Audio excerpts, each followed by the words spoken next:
Povo, vamos começar? Beleza? Gente, hoje é oficialmente a primeira aula da nossa liga. Essa aqui vale presença já, então a gente vai compor aquelas 12 aulas que a gente falou no curso de introdução. A gente vai comentar algumas coisas que a gente viu lá no curso de introdução, na entrevista com a paciente internada.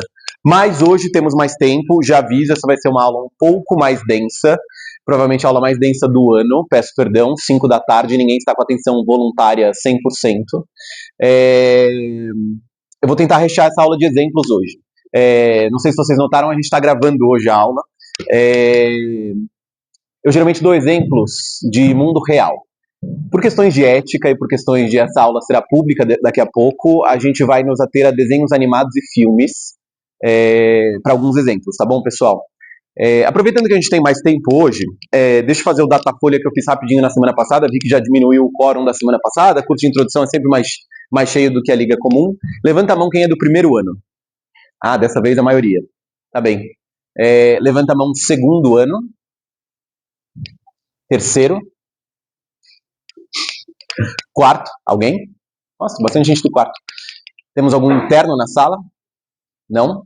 Tá bem. Tem alguém dos cursos de enfermagem ou fono? Tudo bem, Kathleen? Tem alguém dos novos cursos da faculdade? Hoje, não. Tá bem.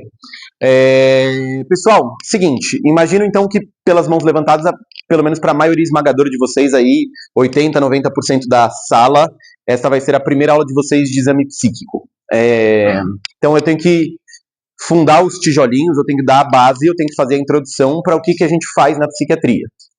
Muito maluco essa dinâmica que a gente vai fazer hoje, muito abstrato que a gente vai conversar hoje, porque a psiquiatria, do ponto de vista histórico, do ponto de vista material, a gente se distancia um pouco da medicina. Seguimos uma área médica, pelo amor de Deus, a gente segue prescrevendo remédios, a gente segue atuando nas mesmas diretrizes, nas mesmas normas, com os mesmos preceitos, mas a gente vai ver que o nosso exame psíquico, ele é relativamente distante do resto das coisas que a gente vê na faculdade, tá bem? Exame psíquico, ou exame do estado mental, é uma das ferramentas da entrevista psiquiátrica. Não criem a ilusão de que esta é a única ferramenta que a gente vai se utilizar numa consulta psiquiátrica. Quando a gente está falando do que a gente vai conversar hoje aqui, a gente vai fazer uma coisa que a gente chama de uma psicopatologia descritiva. Isto é, a gente vai entender como funciona essa ferramenta para avaliar um paciente, para avaliar um doente que chega num consultório, num hospital, num leito de enfermaria, num ambiente que ele requer atenção, e a gente vai usar essa ferramenta para avaliar o nosso paciente. A gente não vai passar na aula de hoje por outros componentes da avaliação psiquiátrica, que envolvem, por exemplo, a entrevista que faz parte do resto da medicina, antecedentes familiares, extremamente relevantes para a psiquiatria, antecedentes farmacológicos, relevante para o resto da medicina. É lógico que você quer saber se a sua paciente velhinha está tomando um antihipertensivo, um antidiabético oral, se ela tem risco de queda, mas na psiquiatria, antecedentes farmacológicos são fundamentais para a gente entender o nosso paciente, para a gente saber se ele responde bem, se ele responde mal, se ele tem um histórico de responder bem ou mal a uma medicação. Então, de muita relevância, hoje a gente não vai falar disso, tá bom? A gente vai falar exclusivamente dessa ferramenta diagnóstica que a gente tem, de avaliação descritiva do nosso paciente. E eu repeti a palavra descritiva aqui, porque hoje a nossa função é a gente entender como a gente sistematiza e a gente consegue minimamente descrever fenômenos que a gente consegue enxergar. Tá bom? Vocês viram, para quem já participou das nossas discussões de ambulatório, para quem já foi nas aulas práticas dos anos anteriores, que nenhum paciente ele tem uma queixa isolada no vácuo, né? A gente sempre pega pacientes que estão adoecidos num contexto social, cultural, religioso, temporal, étnico, que justifica o adoecimento desses caras, ou a maioria dessas pessoas. Um relacionamento, uma relação no trabalho, um luto, uma viagem, uma imigração. Tudo isso tem componentes centrais do nosso adoecimento. Mas, para fins teóricos, hoje a gente vai tentar criar a capacidade de descrever os fenômenos que a gente está vendo, né? O termo na filosofia para isso a gente vai chamar de redução fenomenológica, onde o conteúdo do discurso me interessa, é evidente, mas o que interessa muito mais é a expressão, a forma, a descrição do fenômeno que eu estou notando, tá bom? A gente vai falar mais sobre isso ao longo da aula, a gente vai ver alguns exemplos de como que isso aparece na nossa entrevista psiquiátrica, tá bom? Então, antes da gente falar dos recursos e dos itens do exame psíquico, coisas que a gente precisa conversar, principalmente para quem está no primeiro ou no segundo ano, nas aulas de psiquiatria, né? Uma coisa que eu fico falando aqui toda vez que eu dou aula de exame psíquico, toda vez que eu dou introdução de curso, a Thalita, coitada, está assistindo essa aula pela 5ª vez nos últimos 2 anos, é o princípio de Goldwater. Goldwater foi um cara que concorreu ao Senado nos anos 60 nos Estados Unidos, e ele era um senador que, há 60 anos atrás, mais ou menos, surgiu uma discussão muito parecida com o que surgiu ano passado, aquela história do Biden, né, se o Biden tinha problemas cognitivos, se o Biden ele tinha capacidade de exercer a função ou não. Por especulação, elas por elas, o Biden saiu da campanha, né? Essa dinâmica rolou há 60 anos atrás, quando esse senador Goldwater era um senador republicano, estava concorrendo contra o Lyndon Johnson, e fizeram uma entrevista, não vou lembrar o nome da revista agora, se era da The Economist, era uma revista grande nos Estados Unidos, que entrevistou 500, 600 psiquiatras, e pediu para estes psiquiatras americanos, através das entrevistas que eles viam na TV com Goldwater, tentarem entender se ele tinha algum diagnóstico psiquiátrico. No caso ali era demência, né? Mas a gente pode extrapolar para qualquer diagnóstico psiquiátrico. Transtornos do humor, esquizofrenia, transtorno afetivo bipolar, transtorno de personalidade. Os psiquiatras, a maioria deu um veredito ou expressou uma opinião pública de que esse cara provavelmente tinha sintomas cognitivos. Isso impactou na eleição, o cara acabou perdendo a eleição, processou a revista e processou os psiquiatras e ganhou o processo, alegando que ele não foi convidado a participar de uma entrevista psiquiátrica, logo a gente não pode fazer o diagnóstico dele, tá bom? Desde então a gente trabalha com o princípio de Goldwater, né? Que a gente jamais faz avaliações psiquiátricas em figuras públicas ou que não são convidadas a participar de uma entrevista ou expor seu diagnóstico psiquiátrico. Em tempos, especialmente nos últimos 2, 3 anos, de Instagram e TikTok, o pessoal não tem conteúdo para postar, então fica fazendo análise de celebridade, fica fazendo análise de situação. Ora, veja bem, né, a gente vira e mexe, a gente vai fazer isso nas nossas aulas para fins única e exclusivamente pedagógicos. Eu não estou dando diagnóstico de ninguém aqui, a gente está tentando às vezes exprimir o fenômeno para a gente pegar exemplos, porque a gente não vai conseguir ver pacientes o tempo todo com essas alterações. A gente depende de uma certa atuação aqui do professor para a gente ver alguns exemplos de alterações psiquiátricas, mas, né, do ponto de vista de saúde pública, de exposição social, de mídia, jamais façam isso. Isso é antiético, isso é deselegante, pessoal, pelo amor de Deus. Tá bom? Então o princípio de Goldwater é isso. Isso vale para figuras públicas, mas isso também vale para o seu amiguinho, tá bom? Você vai diagnosticar um cara com transtorno de personalidade narcisista, transtorno de personalidade borderline, TDAH, baseado em relatos de vida? Não necessariamente. O cara tem um acompanhamento profissional, ele tem um psicólogo, um psiquiatra, um neurologista que acompanha ele, tá bom? Então, primeira coisa para a gente lembrar da entrevista psiquiátrica. Segunda coisa que a gente vai falar muito é um conceito que a gente pega emprestado da psicanálise, chamado transferências e contratransferências. Conceito famosíssimo lá do povo da psicanálise, da psicodinâmica, que fala o seguinte: olha, numa entrevista psiquiátrica, numa entrevista de psicanálise, numa entrevista de psicologia, se a gente extrapolar para qualquer contato em saúde, seja com fono, seja com enfermeiro, seja com terapeuta ocupacional, seja com recepcionista, afetos surgirão nesta consulta, né? Posicionamentos serão dados nessa consulta. A gente vai colocar alguma carga transferencial na pessoa que está nos atendendo, na psiquiatria isso fica muito evidente, e nós como psiquiatras, a gente também coloca alguma carga afetiva, alguma posição para frente ou para cima desse paciente. Estar envolto no conceito de transferência, contra-transferência, não é uma coisa necessariamente ruim, inclusive muitas vezes saudável, a gente estar transferido com o paciente. A gente entender o que está rolando nesse processo, né? A gente pode dar alguns exemplos aqui de, por exemplo, transferências, né? Eu vou num médico, eu procuro um psiquiatra, um psicólogo e, sei lá, é um cara super recomendado, né? Ele tem 3 milhões de seguidores no Instagram, ele faz dancinha bacana, né? Ele me atende com mocassim sem meia, é um cara descolado, assim, ele me passa confiança, né? Eu já chego com um quê de apaixonamento, de admiração, já chego com alguma expectativa nessa consulta, né? Pô, meu psiquiatra, na verdade, ele foi recomendação de um grande amigo meu que estava mal e ele ajudou meu amigo. Pô, eu chego com uma coisa do tipo, pô, esse cara sabe o que ele tá fazendo. Ele ajudou um parceiro meu, talvez ele consiga me ajudar também. Esse cara atrasou na consulta, esse cara chegou 50 minutos atrasado para me atender, tá com chulé, camisa amassada, né? Fundamentalmente, a gente coloca coisas transferenciais nos nossos terapeutas. Contra-transferência, então, seria o oposto. O que a gente, como psiquiatra, a gente, como médico, deposita nos nossos pacientes, tá bom? A gente pode se sentir seduzido, manipulado, né, com piedade, com dó, com culpa, com raiva dos nossos pacientes? Pode. Isso não é um problema. Se a gente souber de onde está vindo esse fenômeno, se a gente souber de por que a gente está sentindo isso pelo nosso paciente. O paciente falou algo que me incomoda? O paciente está com o mesmo perfume da minha ex-namorada? Né? O paciente se parece fisicamente com meu pai? A gente acha que isso não importa, mas em alguma camada isso pode ter alguma relevância para a nossa contratransferência, tá bom? Volto a falar, não é um problema estar contratransferido. O problema é você tomar uma conduta farmacológica, uma conduta beneficiária diferente disso. Você dá mais atestado ou negar atestado para um paciente que precisa por conta disso, você aumentar o remédio baseado numa percepção subjetiva sua. Então, cuidado com isso. E aí eu já coloquei aqui na ordem errada na lousa, mas a gente vai pular para isso aqui. E por que eu estou falando sobre os cuidados com as transferências e contratransferências?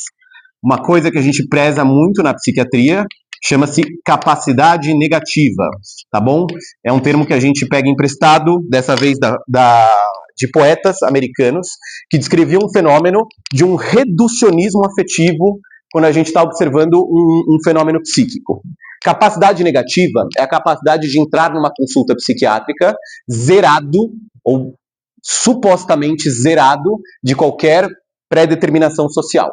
Você, como terapeuta, você como médico, você tem uma cor, você tem uma identidade, você provavelmente votou num partido político, você está algumas horas sem dormir, a sua namorada brigou com você ontem à noite, você vai chegar carregado afetivamente nessa consulta.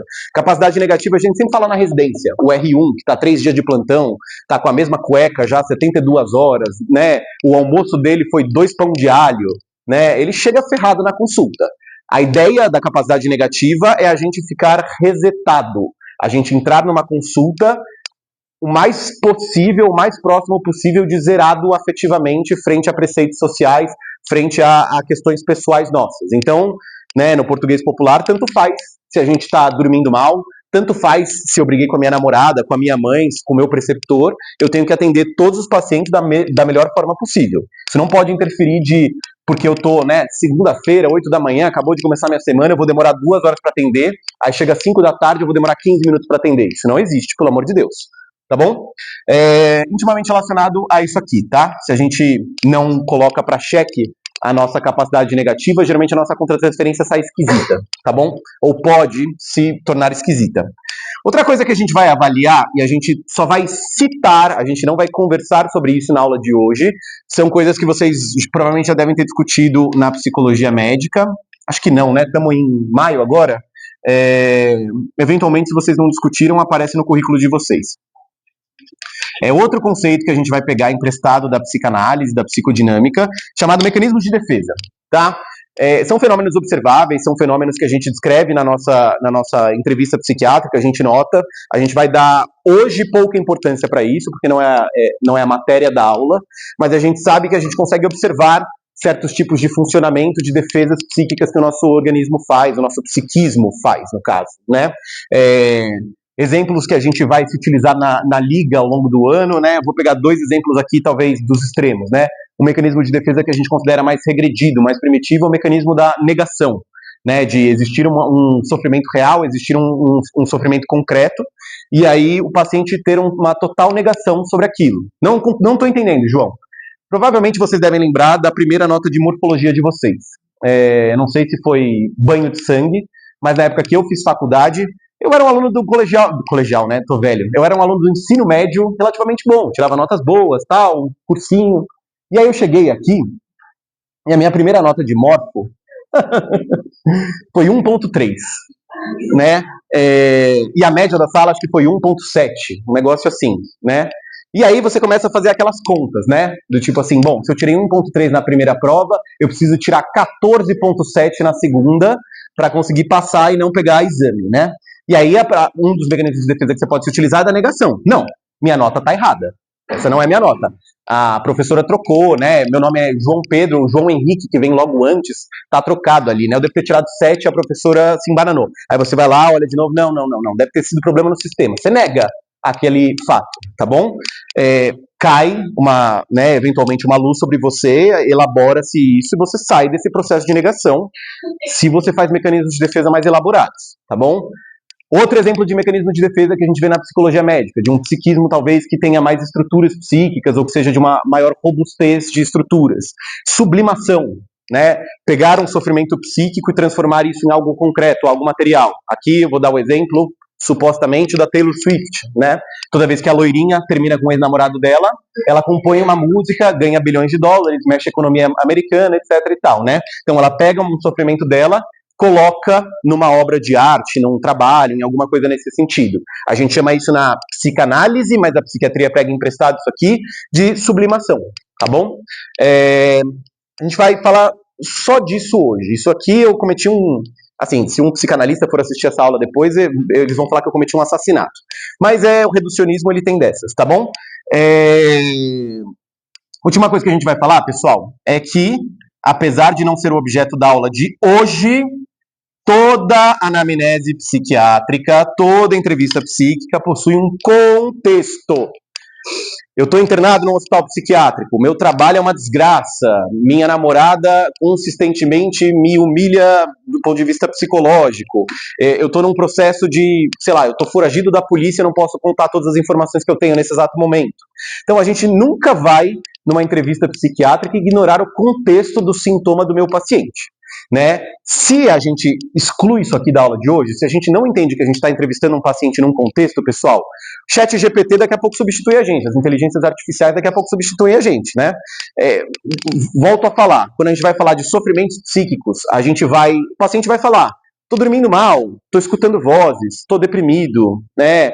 Não tô conseguindo me concentrar no trabalho. Se a gente olha só a queixa, né? Estou dormindo mal, beleza, então um remédio pro sono para isso. Mas ele tá dormindo mal por quê? Geralmente a gente tem que espremer a queixa e entender da onde que vem aquilo. Às vezes entender que o sintoma do meu paciente é um sintoma, não uma causa. Medicina hipocrática, aula 1 da faculdade de vocês. Né? Hipócrates falava, se eu pego vários sintomas, eu não devo ter várias doenças.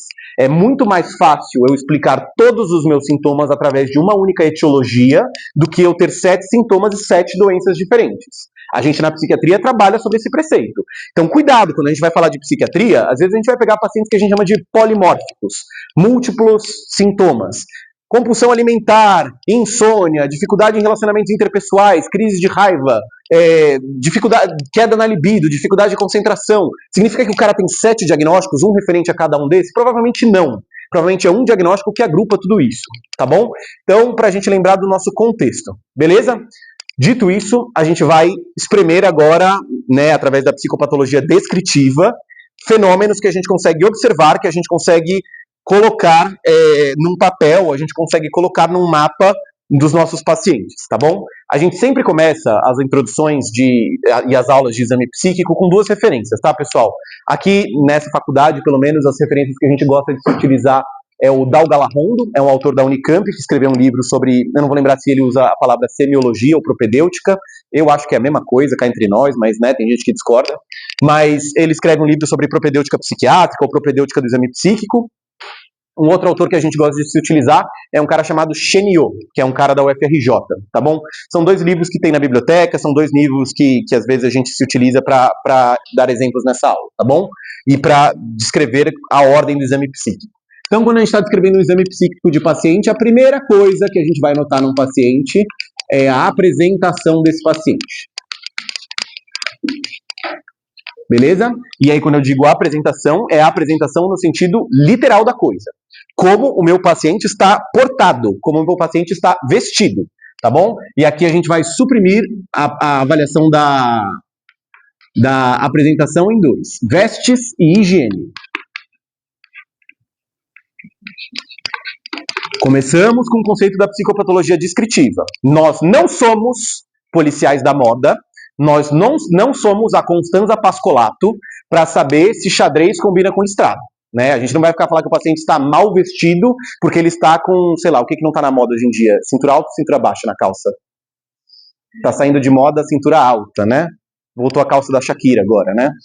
Tá, a cada 10 anos fica pulando, né? Então tem essa. Então a gente não vai ficar fazendo elucubrações sobre o vestuário do meu paciente. A gente vai falar meramente se o paciente está vestido de uma forma adequada. Ele está indo no meu consultório, talvez o outfit, a roupa mais, sei lá, normal, genérica possível, né? Uma camiseta básica, uma calça jeans, um tênis, sei lá eu. A gente vai descrever isso como adequado, né? O paciente ele pode estar inadequado para a consulta. Ele está indo no meu consultório e é uma moça que está indo de biquíni no meu consultório. Num contexto de praia, beleza. Num contexto de atendimento psiquiátrico, há de se entender o que está rolando ali. Essa paciente ela está psicótica, essa paciente ela tem noção de que ela está num consultório médico, né? O que está rolando aí? Às vezes a gente vai olhar e a gente vai pegar, por exemplo, pessoas em situação de rua, que aí a gente vai descrever propriamente questões de vestes talvez não adequadas, mas não por um contexto de não entendimento da regra social, mas às vezes por um contexto financeiro e social, tá bom? Higiene é a mesma coisa. Às vezes a gente vai pegar pacientes em quadros maniformes que passam 3 litros de perfume, chegam lá com não sei o que da Boticário, não sei o que, blá blá blá, né? O cara entra, você já tá cheirando o cara a 2 salas de distância de você. Por que ele tá tão cheiroso assim, né? Por que existe esse cheiro tão marcado assim? Quadros maníacos podem ter uma coisa meio exuberante, quadros psicóticos de uma desorganização psíquica podem gerar, né, um prejuízo na higiene, tá bom? Então a apresentação, volto a falar, é um fenômeno descritivo. Eu vou meramente no prontuário escrever o que eu estou vendo no meu paciente, beleza? Segundo item da nossa avaliação, a gente vai descrever a atitude. Ele pegou minha vaga de psicologia médica, beleza? Qualquer coisa a gente corta depois. Não, normal, pelo amor de Deus. Meu inimigo mortal, né? Não, nada normal, ele é da minha turma de graduação, ele é da minha turma de residência. Beleza, então, pessoal. Estamos falando da atitude dos nossos pacientes. Então, esse paciente ele pode colaborar com a minha entrevista, entra, colabora, conta o que está acontecendo. Ele pode não colaborar de forma ativa, não quer participar. De forma passiva, não consegue participar. Exemplo, sedação por benzodiazepínicos. Segundo exemplo de não colaboração passiva, quadros psicóticos muito graves, quadros delirantes muito graves. Delirantes não, deixa eu corrigir. Alucinatórios muito graves. O paciente ele está tão produzindo alucinações auditivas ou visuais que você faz uma pergunta para ele e não consegue te escutar, porque ele está participando de um outro plano, ou pelo menos ele está prestando atenção em outra coisa. Então ele não consegue participar dessa entrevista, tá bom? Terceiro item da nossa avaliação vai ser o contato. E aí, quando eu estou descrevendo contato, é uma descrição subjetiva do que eu estou avaliando no meu paciente, tá bom? Então, o contato, ele pode se dar de diversas formas. E o contato, ele tem uma ligação aqui, ó, minimamente colocada com as nossas cargas contratransferenciais. Quando eu estou falando de um contato de um paciente, é a impressão que esse paciente me passa. Né? Esse paciente, ele tem um contato agradável. Ele chega na consulta, fala o que ele tem, ele está falando que está mal, está pensando em procurar terapia, quem sabe um remédio. Né? Esse cara ele pode ter um contato, por exemplo, manipulador. Né? Ah, se você não me medicar, doutor, eu vou embora aqui, eu vou te denunciar. Né? Se você não me der um atestado, eu vou quebrar esse pronto-socorro. Então a gente vai chamar isso de um contato manipulador ou hostil. Esse contato ele pode ser um contato que a gente descreve às vezes como lamurioso. É aquele paciente meio ó céus, ó vida, tá tudo ruim, nada presta. Né? A gente chama isso na psiquiatria de lamúria. A gente pode considerar um contato, por exemplo, irritável. Qualquer coisa que eu falo com o paciente fica encrenqueiro, mal-humorado. Pode ser um contato paranoide. O paciente, cadê seu crachá? Por que você está falando isso? Quem é essa enfermeira que acabou de passar? Tá? Então, a descrição do contato vai ser sempre subjetiva. Eu vou colocar aqui uns exemplos, tá bom? Então, o contato ele pode ser hostil, ele pode ser agradável,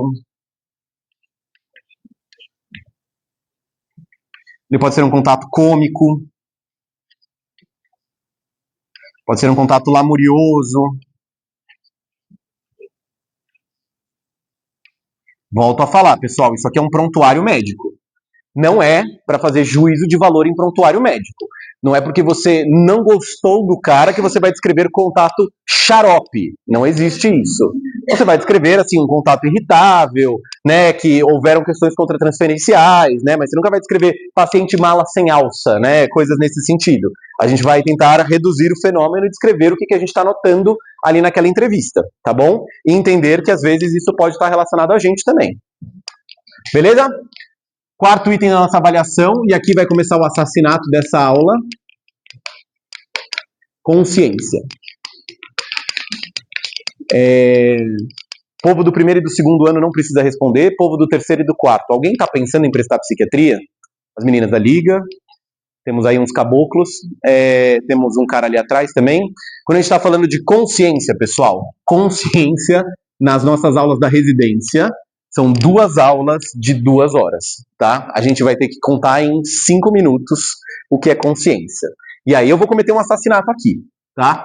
A gente vai dividir, a gente vai tentar entender que a consciência é o palco de toda a minha experiência psíquica. Quando eu estou falando do que seria um estado consciente, é um estado de vivência experiencial relacionado a uma noção identitária, uma noção de self, uma noção própria minha, e uma noção relacional com o mundo, com o outro, com outros objetos, tá bom? Para a aula de hoje vai ser isso, tá? A gente pode dividir a avaliação da nossa consciência de 2 formas, pessoal. A gente pode avaliar a nossa consciência de forma que a gente chama de vertical ou quantitativa, que está relacionado ao nosso nível de sedação ou ao nosso nível de agitação psicomotora. Então, por exemplo, a gente vai colocar aqui no nível de consciência, a gente vai colocar consciente. Cuidado que o vigil da propedêutica aqui na psiquiatria significa outra coisa. A gente pode colocar aqui a nossa consciência, ela pode descer. A gente pode ficar sonolento. Obnubilado. Obnubilado. Comatoso. Isto é, a gente sabe que, de acordo com o nosso nível de consciência, as nossas funções psíquicas começam a sofrer alterações. Para um exame psíquico adequado, eu falei isso ano passado, eu repito em todas as aulas, o ideal, vou falar ideal, né? Não é que a gente vai obrigar o paciente a estar consciente, né? Mas o exame psíquico ele tem uma maior abrangência quando a gente pega pacientes conscientes. É possível avaliar um paciente sonolento? Um cara que acabou de tomar benzodiazepínico e ele está um pouco mais sonolento, ele está um pouco mais rebaixado? Lógico que é, mas todas as nossas funções psíquicas elas ficam suprimidas por causa do nosso nível de sonolência. João, eu não estou entendendo. Vocês devem pegar, por exemplo, e jogar na vida pessoal de vocês. Muitos de vocês eu espero que façam terapia ou que já tenham feito terapia em algum momento. Mas quando a gente vai falar, por exemplo, de avaliação do nível de consciência, pessoal, você acordou, sei lá, vocês devem acordar por volta aí das 5, 6 da manhã. Quando a gente acorda às 6 da manhã, se alguém vem às 6 e 5 da manhã e pergunta o que você acha do desmatamento global e se isso vai impactar na política econômica do governo Lula, né, você não tem consciência para fazer perguntas muito abstratas, né? Você acabou de acordar, você está logo dormindo, você já deu aquelas pescadas, você já dormiu uma vez, sua namorada te cutuca e ela te pergunta, você ainda me ama? Né? Nossa, pera, é muito complexo, né? Quando a gente está sonolento, quando a gente está obnubilado, a gente tem uma certa dificuldade de expressão das nossas outras expressões psíquicas. Então, avaliações em estados de sonolência da consciência, elas ficam prejudicadas. Nosso palco da nossa experiência psíquica passa pela consciência, tá bom? Por isso que é muito complexo a gente avaliar qualquer coisa que não seja, né, um estado de consciência minimamente vigil, né, inteiro, e assim por diante, tá bom?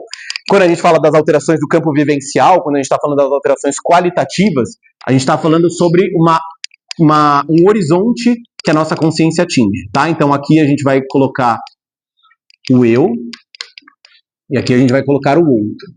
A nossa consciência, fundamentalmente, ela é um espectro de luz que vai absorver aspectos internos nossos e aspectos externos a nós, né? Quando a gente está falando de um campo vivencial minimamente expandido, significa que vocês estão prestando atenção nessa aula. Mas se alguém cutucar vocês e perguntar de como está a relação com a sua mãe, vocês vão saber responder. Se uma pessoa perguntar qual que são os princípios que regem o romantismo da segunda época, lá, vocês vão lembrar mais ou menos do cursinho. Vocês vão conseguir puxar conteúdos inertes a vocês no seu campo de memória, no seu campo de vivência. Existem pessoas que a gente pode ver um certo estreitamento do nível da consciência, onde o que está ao meu alcance, do ponto de vista de consciência, começa a ficar reduzido, tá bom? Quadros psicóticos geram estreitamento do nível de consciência, isto é, eu fico psicótico, tudo que está na minha vivência de mundo está relacionado ao meu quadro delirante. Né? Se eu tenho, por exemplo, um delírio que o pessoal chama de delírio de perseguição, ou delírio persecutório, né? Tudo na minha consciência relaciona-se com o meu delírio persecutório. Eu não consigo sair na rua, porque se eu sair na rua, o pessoal do FBI vai estar me filmando. Eu não consigo ir no banco, porque se eu for no banco, o gerente está tramando contra mim. Eu não consigo ir na casa do meu amigo, porque senão, se eu for na casa do meu amigo vai mandar informações para não sei aonde. Então, meu campo vivencial, ele começa a se reduzir para os conteúdos da minha psicose. Né? A gente tem alguns autores que defendem, tem alguns autores que não. Eu vou dar um exemplo aqui só para ficar mais didático, mas entendam que é uma polêmica. Pessoas que estão, por exemplo, no transtorno do espectro autista, quando a gente fala, né, principalmente naquelas crianças que têm uma redução das vivências no transtorno do espectro autista, a gente vai falar de uma redução do campo vivencial. Aquele autista que só gosta do dinossauro, o autista que só gosta do Max Steel, sei lá eu, tá bom? Então a gente vai falar de uma redução do campo vivencial. Quadros traumáticos podem gerar redução do nosso campo vivencial. Exemplo clássico é aquele seu amigo que tomou chifre, né? Você sai com ele para beber no bar no dia seguinte e a única coisa que ele consegue falar é como as mulheres não prestam, né? Como a vida é injusta. Aí você tenta falar, mas e o Corinthians que ganhou ontem? Ah, mulher não dá certo, ela não me merecia mesmo, né? Todo o campo vivencial está relacionado àquela vivência traumática, tá bom? A gente vai colocar então como redução do campo vivencial por um componente traumático. A gente sabe que isso não é necessariamente um diagnóstico psiquiátrico, mas é uma coisa que a gente observa. Beleza? Então, as alterações da consciência, elas podem ser da ordem quantitativa, quanto eu estou desperto, quanto eu estou consciente, e da ordem qualitativa. Beleza? Vamos para nossa quinto item do exame psíquico aqui, e a gente vai falar agora do nível atencional, ou da avaliação da atenção, pessoal. A atenção está relacionada à minha capacidade de direcionar a minha atenção, o meu foco, a minha concentração a um objeto psíquico, seja ele interno ou externo, tá bom? Para fins didáticos, a gente vai cometer um segundo assassinato nessa aula. A gente vai subdividir a atenção em dois tipos. A atenção voluntária e a atenção espontânea.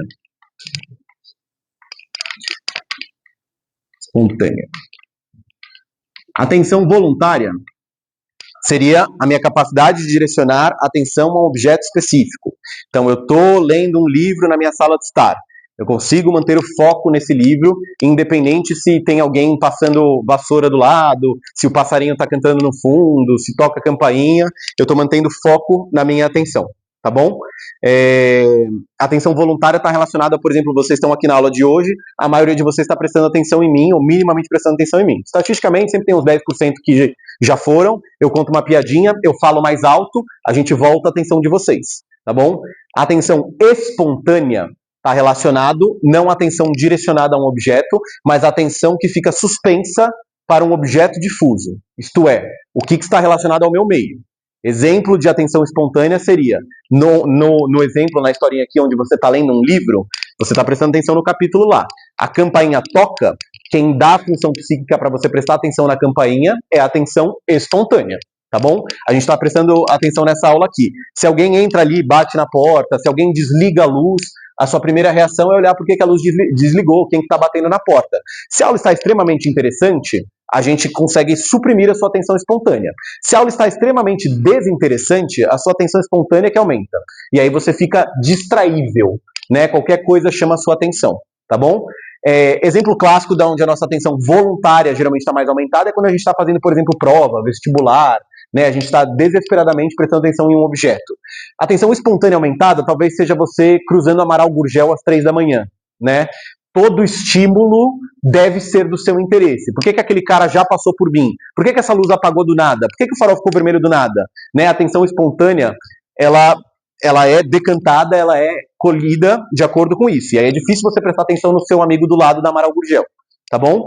A gente entende que essas atenções funcionam em gangorra. Isto é, uma aumenta, a outra diminui às custas dela. Isso é claro, isso é verdadeiro para a maioria da psicopatologia, mas isso aqui é mais uma das coisas que a gente vai falar na aula de hoje, que é reducionista, tá bom? Quem já assistiu essa aula no passado, quem está no quarto ano e já teve aula comigo, com o Thales ou com o Luiz, sabe que a atenção, ela funciona em gangorra até a página 2. A gente vai dar dois exemplos que fogem isso aqui. O primeiro exemplo aqui, né, de que essa regra não vale, seria o quadro que o pessoal está chamando hoje em dia de TDAH, tá bom? Pessoas com diagnóstico de TDAH não funcionam nessa dicotomia de atenção voluntária aumentada às custas de uma atenção espontânea diminuída. Às vezes uma pessoa com TDAH tem prejuízo atencional em ambas as funções da atenção, tá bom? Segundo quadro, onde isto aqui é uma regra que não vale, são quadros demenciais. A gente também entende que pacientes demenciais, existem vários subtipos de demência, a gente vai falar ao longo da liga de alguns deles, mas as demências, elas também não funcionam na regra de uma atenção voluntária aumentada às custas de uma espontânea diminuída, tá bom? Volto a falar, estomagangorra é normal, é adaptável que num exame psíquico a gente veja flutuamentos desse tipo de função psíquica. Um paciente chega no consultório e ele está prestando atenção no que ele está falando, ele está prestando atenção em você, minimamente você consegue ver que a atenção voluntária dele está colocada. O interfone do seu consultório toca porque a secretária está avisando que o próximo paciente chegou, o paciente dá uma olhada para o lado, opa, né, um passarinho bate no vidro do seu consultório e morre, é óbvio que o paciente vai olhar para o passarinho morto, tá bom? Óbvio não, é esperado que, né? A gente vê que existem alguns quadros psiquiátricos, alguns quadros de adoecimentos psicopatológicos que cursam com alterações da atenção voluntária ou atenção espontânea, a saber, tá? Quadros que geram aumento da atenção espontânea, aquela que fica em suspensão a estímulos externos, talvez tenham dois mais famosos aqui. O primeiro, que vocês têm que lembrar, o que eu acho que é o mais marcado da psicopatologia, é o TEPT, né? Transtorno de estresse pós-traumático, em inglês é o PTSD. Quem já viu filme, quem já viu série, quem já atendeu um paciente que tem essa condição, sabe que boa parte dos pacientes com TEPT, eles têm uma atenção espontânea muito aumentada. Qualquer coisa que acontece, eles estão em alerta, eles estão vigilantes em relação a isso. Inclusive, tem um nome para o aumento da atenção espontânea, que a gente vai chamar de hipervigilância.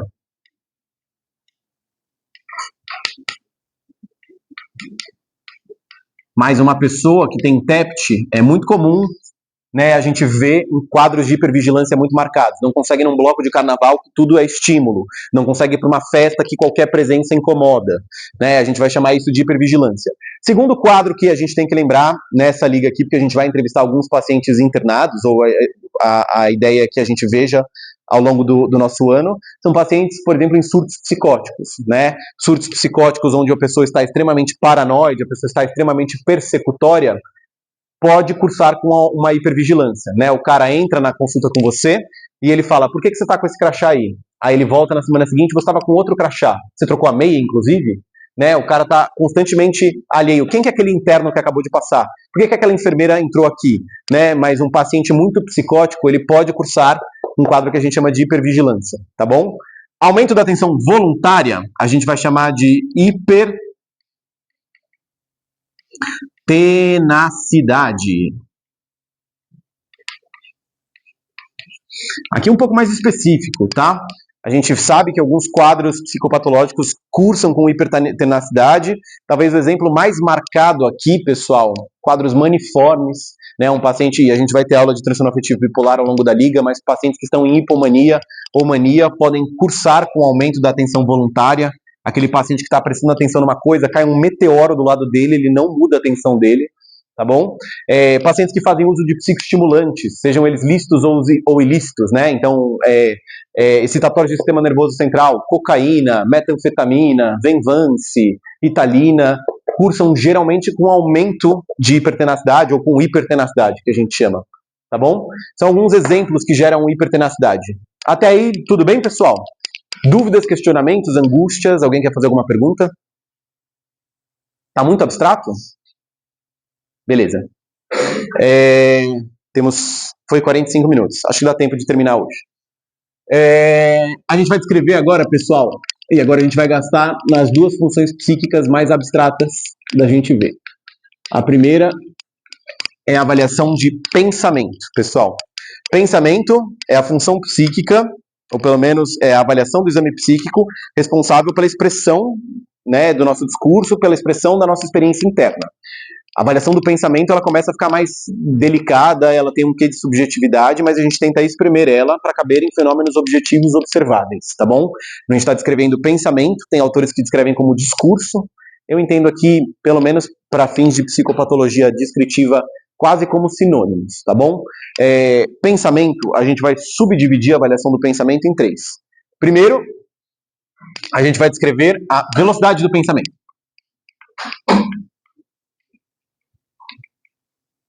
Então, se o meu paciente tem um discurso mais acelerado ou mais lentificado.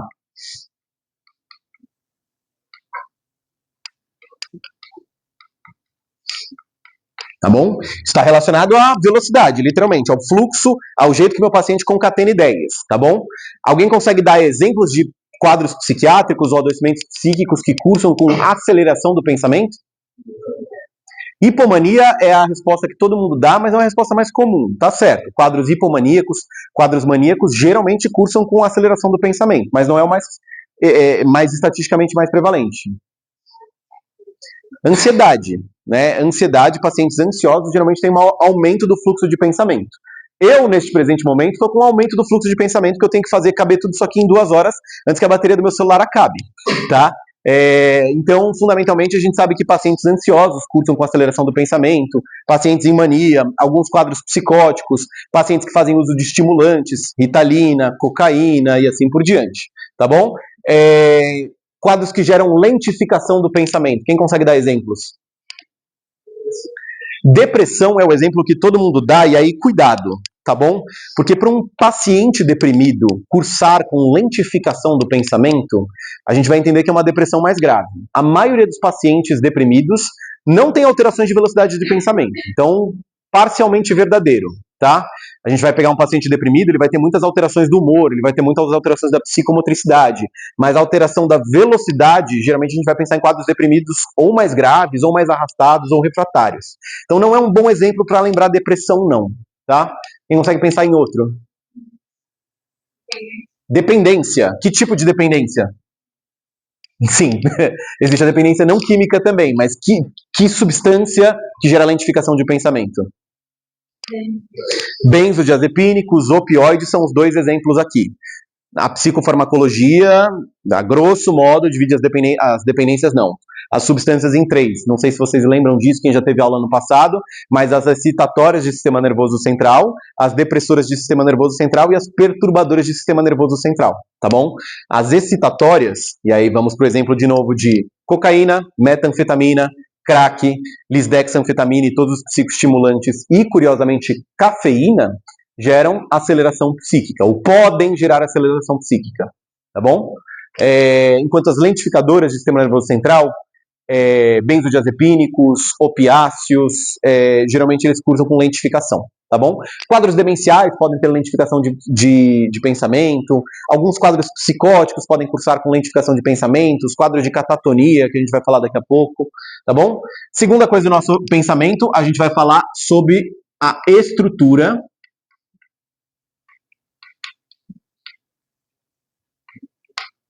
ou forma do pensamento.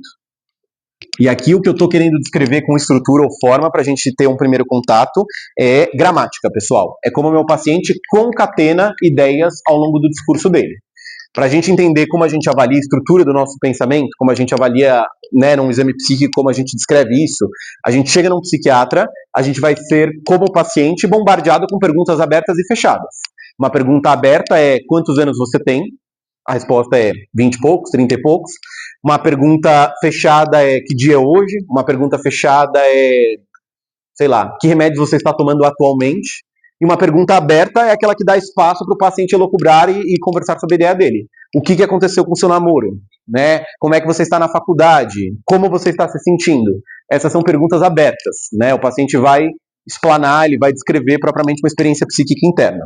A gente entende que um exame psíquico ele tem minimamente uma estrutura que é: eu espero respostas fechadas para perguntas fechadas, né? Que dia é hoje? Hoje é dia tralalá de maio de 2025. Quantos anos você tem? Eu tenho 31 anos, né? E a gente espera que uma pergunta aberta curse com uma resposta mais longa. Alterações do pensamento, elas geralmente são observadas nas perguntas abertas, né? É quando eu tenho mais palco para avaliar o que está acontecendo. A gente vai entender que uma estrutura de pensamento ela pode ser agregada, isto é, a minha resposta como paciente, ela tem começo, meio e fim. João, como é que você está se sentindo hoje? Eu já estou me sentindo normal. Sei lá, eu acordei mais ou menos umas 8 da manhã, atendi 3 pacientes de manhã, depois 3 pacientes à tarde, fiquei um pouco estressado porque eu peguei trânsito para vir para cá, estou preocupado que essa aula, não sei se vai dar tempo a bateria do meu celular e tal, mas sei lá, a vida que segue, né? Uma resposta com começo, meio e fim, propriamente, tá bom? A gente entende que o nosso pensamento ele pode ficar desagregado, ou a gente pode ter alterações do jeito que a gente concatena, que a gente estrutura as nossas ideias. Um exemplo de uma alteração de agregação do nosso pensamento seriam os pacientes que fazem discursos, por exemplo, prolixos ou minuciosos.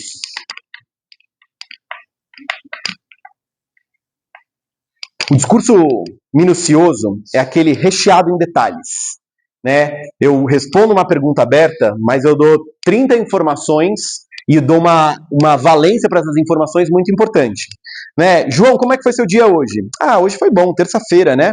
Acordei, passei café, putz, cara, terça-feira tem um negócio muito maluco, né? Que geralmente terça-feira já é o segundo dia da semana, então você já acorda meio baqueado de ontem, né? Mas, pô, foi um dia legal, eu atendi 3 pacientes, inclusive os 3 pacientes da manhã deram um problema, porque um deu problema com o receituário, né? E aí você vai embora, né? Vai concatenando suas ideias para chegar num ponto. Ah, meu dia foi mais ou menos, tá bem? O discurso minucioso é aquele discurso que, apesar de mais longo, apesar de detalhista, os detalhes eles interessam a minha construção da ideia.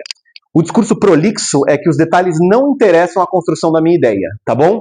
Para quem tá craque de literatura, para quem tá vindo aí do cursinho, parece uma coisa mais Guimarães Rosa, e aqui parece uma coisa mais Euclides da Cunha, tá? É a diferença aqui, beleza? Então, né, Guimarães Rosa vai descrever a rosa do não sei o quê, mas que é uma metáfora que traz blá blá blá. O Euclides da Cunha tem aquele livro lá, Os Sertões, que o primeiro capítulo é Quem leu tá mentindo, tá? Mas é um capítulo denso, que ele vai descrevendo as alterações biológicas da fauna do sertão, de não sei o quê, tá bom? Discurso prolixo. Tem um fundo literário, pelo amor de Deus, ele não tem nenhuma alteração psicopatológica, só para exemplos, tá bom? Nosso discurso ele pode ficar mais desagregado quando a gente fala que ele está arborizado. Discurso arborizado é a noção de que esse discurso ele gera ramos, né? Um discurso arborizado ele lembra a estrutura de uma árvore, né? Então eu vou fazendo meu discurso e ele vai ganhando galhos. João, como é que foi sua terça-feira? Cara, acordei relativamente bem, acordei mais ou menos umas 8 da manhã, atendi 3 pacientes. Cara, tinha um paciente que era corintiano, inclusive o Corinthians tá mal no Campeonato Brasileiro, né, cara? Mas teve uma época que era boa, né? Quando eu tava lá no ensino médio, o Corinthians ganhou 2 Campeonatos Brasileiros seguidos, tive um grande amigo corintiano, inclusive deu um problema, né? Porque teve um dia que a gente foi viajar quando eu tava com 18 anos, e aí, nossa, o pneu furou, e aí o cara vai embora, né? O objetivo original da pergunta, já perdi. A história, ela tem uma concatenação, isto é, eu consigo entender do ponto de vista de conteúdos onde que meu paciente está chegando, onde que a pessoa que eu estou avaliando está chegando, mas ele perde o lastro, ele perde a origem, né, o fundamento original da pergunta.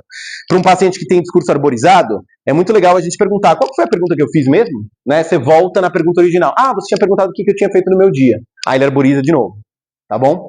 Que pacientes que fazem discurso arborizado, pessoal?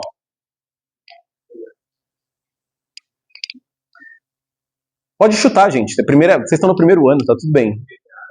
TDAH é um exemplo mais contemporâneo, verdade. Muitos pacientes com TDAH podem ter discursos arborizados, mas não é o mais clássico também. Demências vão cursar com outras alterações psicopatológicas, então guarda isso no bolso, a gente não vai falar disso hoje. Pacientes ansiosos cursam com arborização do discurso, pacientes maniformes e hipomaníacos geram alteração de discurso, pacientes em intoxicações agudas também têm arborização do discurso, transtornos da personalidade cursam com algumas arborizações eventualmente, mas é uma alteração relativamente inespecífica, tá bom? Vários quadros psicopatológicos podem arborizar pensamento. A gente vai entender que o nosso pensamento ele pode ficar mais desorganizado ainda, e a gente vai chamar de frouxidão de laços associativos. Frouxidão de laços. Frouxidão de laços associativos é quando eu perco a conexão entre essas ideias. Então, se num discurso arborizado eu chego num ponto A, B, C, D, E, e eu, como entrevistador, consigo reparar como que ele foi do ponto A para o E, no discurso com frouxidão de laços associativos, a dinâmica aqui muda. A dinâmica é, meu paciente conversa e parece que eu dormi. Parece que ele solta um monte de ideias desconexas entre elas, tá bom? João, como é que foi sua terça-feira? Ah, cara, foi bom, acordei às 8 da manhã, né? Puta, cara, o Corinthians perdeu ontem, né? Que loucura. O Corinthians não tá numa fase muito boa. Teve uma época que eu viajei pro colegial e, cara, me deu um problema lá no meu carro. Pera, por que você chegou no colegial? Né? Você perdeu a conexão entre as ideias. Não houve um link semântico, não houve um link de conteúdo entre propriamente o que você está falando.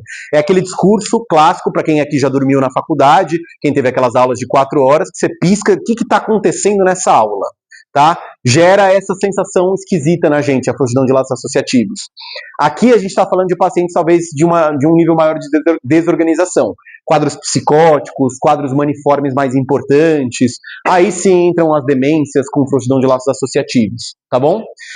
E o último, mais grave de todos, a gente vai chamar aqui de salada de palavras, que é literalmente o que está falando. O paciente ele não consegue nem organizar uma frase com sujeito, verbo e predicado. Né? Ele solta grunhidos, ele solta palavras aleatórias, ele solta sons que não fazem muito sentido, tá bom?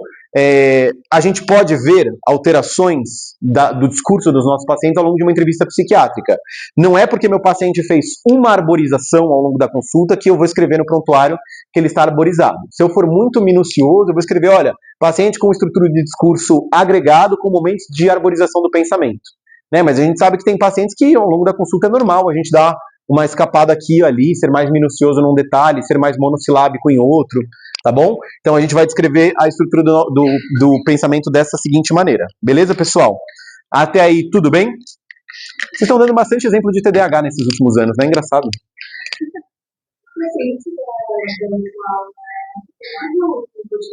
A paciente da aula passada me parecia, a maior parte do tempo, frouxidão de laços associativos. Era difícil manter a atenção naquela moça, né? Beleza, o áudio estava um pouco ruim, mas acho que o áudio não justificava. Essa sensação de que parece que ela não fez a conexão semântica entre as ideias dela, se perdeu, né? Então ela falava que ela tinha aquele delírio de identificação, de que o marido, na verdade, era um sósia e não sei o quê. Aí você, beleza, vou entender essa ideia, né? Ela tá delirando, vamos entender onde ela chega com o marido ou sósia. Aí ela pulava e ela falava que ela era a moça do cabelo amarelo, aí depois ela falava da internação, dos sequestros, dos abusos. Isso, era uma coisa que não tinha muita conexão entre si. Então a gente vai chamar isso de frouxidão de laços, tá bem? Mas ela tinha momentos de maior organização. Você também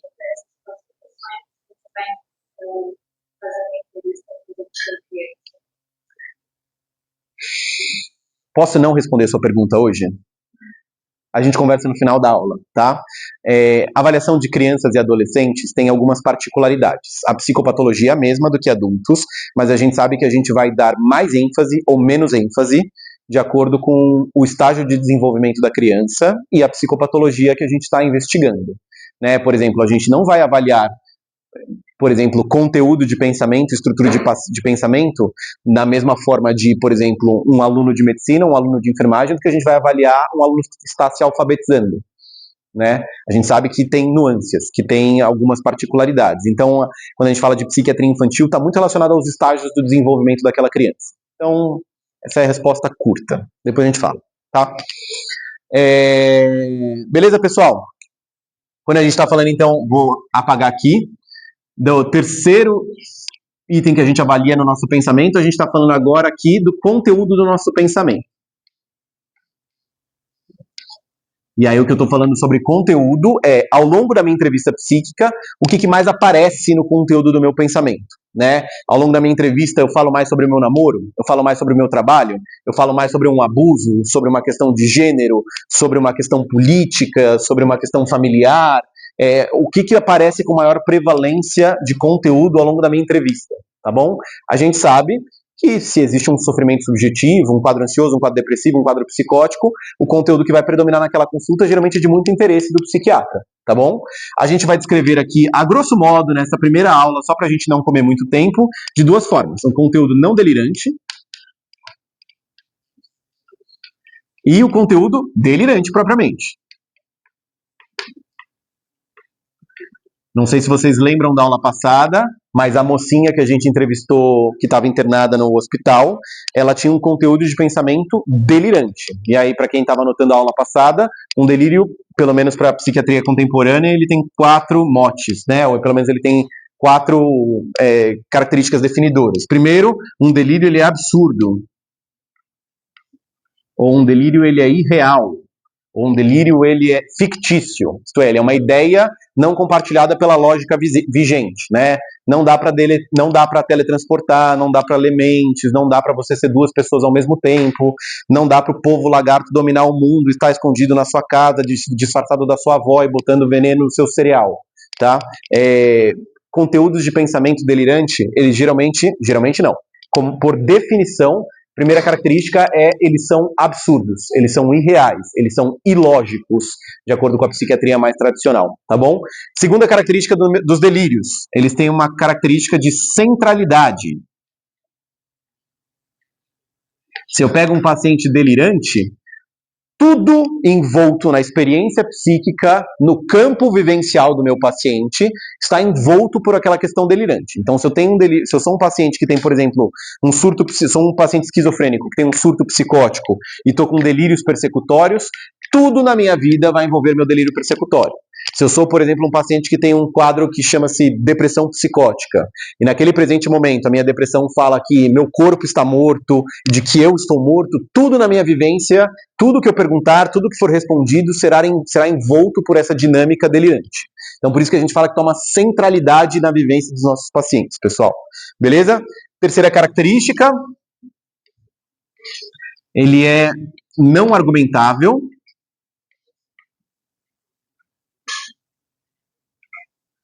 Isto é, não adianta ficar batendo boca, não adianta trazer argumentos lógicos para uma ideia que não tem lógica. O paciente ele vai fazer uma complacência argumentativa para tentar justificar os conteúdos desse pensamento, né? Vocês devem ter visto o chefe do departamento fazendo isso na semana passada, quando vocês até pediram para perguntar, mas pede para ela falar do pai dela, pede para ela falar do esposo dela, né? Ele até falou, olha, não sei se a gente vai chegar em nenhum lugar, porque parece que sempre seria, primeiro, ocupado pela centralidade da crença delirante, e segundo, a gente não chegaria em lugar nenhum. Quando a gente tenta falar do tipo assim, olha, seu marido não é um sósia. Lógico que é. Como é que você rebate esse tipo de argumento? A gente não está falando no campo da lógica aqui. Né? Frase que nossos pais, principalmente nossos avós, usavam, aquele que a gente usa, que eu falei para vocês há 2 semanas atrás, que era de muita violência psiquiátrica, que era do não se discute com louco, né? Tem um fundo na psicopatologia, que é, a gente geralmente não argumenta com pacientes muito delirantes. A gente não vai chegar em lugar nenhum. A gente vai descrever o fenômeno, a gente vai entender o que está rolando nesse fenômeno, e a gente vai atuar em cima disso, a gente vai tentar trazer outros conteúdos à tona, tá bom? E a última característica de um delírio é que ele é não compartilhado. Ou de um homem só. Beleza? Então, um delírio ele tem essa característica de ser uma crença de um homem só. Se eu estou acreditando numa coisa, beleza. Se várias pessoas começam a compartilhar deste conteúdo de pensamento excêntrico, diferente que eu tenho, a psiquiatria não tem uma resposta para esse tipo de fenômeno por enquanto. Tá bom? Então, né, às vezes gera um certo incômodo e a psiquiatria opta por se abster, e eu vou me abster aqui, mas a gente entra muito naquele universo das teorias da conspiração, né? Tem uma teoria famosa rolando aí que existem 3 Joe Bidens, né? Existem 7 Lulas, né? Não sei, acho que não. Mas, né, se uma pessoa acredita nisso, se ela tem uma concepção central, absurda, não argumentável, a gente vai chamar isso de delírio. Agora, se existe uma seita que está compartilhando isso, a gente vai dar um fenômeno, isso cabe mais ao papel da antropologia, da sociologia resolver, não propriamente da psiquiatria, tá bom? Existe uma exceção aqui da psiquiatria, não vai guardar HD da cabeça no primeiro dia da aula com isso, mas existe um delírio que ele é compartilhado. Quem sabe qual que é? Não, em francês, o folie à deux, né? É o delírio a dois, né? O loucura a dois em francês, né? Que é o nome do filme do Coringa. Mas o folie à deux é uma entidade psiquiátrica relativamente rara, a gente não vê com tanta frequência assim, mas onde existe um cara, um paciente, uma pessoa que é delirante, que é psicótica, e ela convive há muito tempo com um familiar, com um cuidador, com um cônjuge, e aí o cônjuge começa a absorver o delírio dessa pessoa. Tá bom? Folie à deux é uma entidade extremamente interessante do ponto de vista, né, de fenômeno observado, extremamente grave do ponto de vista assistencial, mas é um fenômeno descrito pela psiquiatria geralmente quando, por exemplo, a gente pega marido e mulher, mãe e filho, né, cuidador e paciente, são fenômenos geralmente de muita intimidade, tá bom? É a única exceção àquela regra ali, depois a gente pode discutir alguns tipos de outro, ou pelo menos outras alterações, pessoal. Outra coisa importante, né? Quando a gente está falando de delírio, eu vou ocupar esse espacinho aqui da lousa. A gente falou na aula 2 semanas atrás, quando a gente vai descrever o delírio do nosso paciente, geralmente a gente vai descrever qual é o conteúdo do delírio do nosso paciente, tá bom? Fala, Mari. Aquela pessoa que flutuava ele tinha um delírio, aí quando a gente fala que é um delírio de superpoder, né, de levitar, de ler mentes, de minhas mãos curam enfermidades, a gente pode chamar isso de um delírio xamânico, tá bom? A família não acreditava, era isso, né? Ixi, complexo. Vou responder depois da aula, tá? Mas ali existia um ganho secundário. Acho que a família meio que era uma família que não tinha tanta instrução cultural, existia um contexto meio diferente ali, tá bom? Não sei se vocês vão lembrar dos exemplos de 15 dias atrás, mas alguns tipos de delírios mais comuns, né? Para quem tem ou quem já viu alguma vez, delírio persecutório. Tudo na minha volta tá querendo me matar, tudo tá querendo me envenenar, estão roubando minha conta, estão envenenando o meu arroz, estão clonando a chave da minha casa, as câmeras estão mandando imagens para a Receita Federal, né? Mas é tudo relacionado a uma perseguição, a sensação de paranoia que eu estou sentindo naquele presente momento, tá bom? Outro delírio extremamente comum no Brasil, mais comum nos Estados Unidos, é o delírio de autorreferência. Delírio de autorreferência é o delírio meio show de Truman, que é o delírio de que tudo à minha volta está acontecendo por um motivo ou outro, né? Então, nesse exato momento eu estou dando aula, mas acabou de passar uma moça ali atrás, na verdade ela está querendo me passar uma mensagem, ela não quis entrar agora, tá? Nesse exato momento tem um cara mandando mensagem, mas eu acho que ele está mandando mensagem para mim, mas eu não posso olhar agora, senão alguma coisa ruim vai acontecer. Eu peguei meu carro, eu passei por um outdoor de pasta de dente, o outdoor de pasta de dente está colocado ali porque alguém sabe que eu não escovei o dente hoje, então colocaram um outdoor para me dar um recado.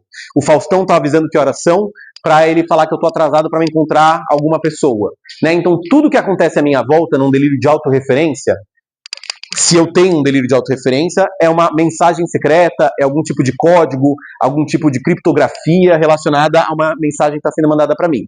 E aí, gente, psiquiatria é uma coisa muito complexa. É lógico que a gente pode ter um delírio persecutório, é lógico que a gente pode ter um delírio de autorreferência, mas a gente pode ter uma meia calabresa, meia mussarela, né? Estão envenenando o meu arroz. É um delírio, geralmente, de características persecutórias, né? O outdoor tem uma mensagem secreta para mim. Isso é um delírio de autorreferência. Eu entrei numa agência de banco, aquela câmera tá me filmando e aquela câmera tá mandando mensagens para minha mãe. Isso é um delírio tanto de autorreferência quanto persecutório. A câmera tá lá porque a câmera tá lá. Ela não tem uma vontade de vigiar você, mas você interpreta de uma forma autorreferente isso. Tá bom?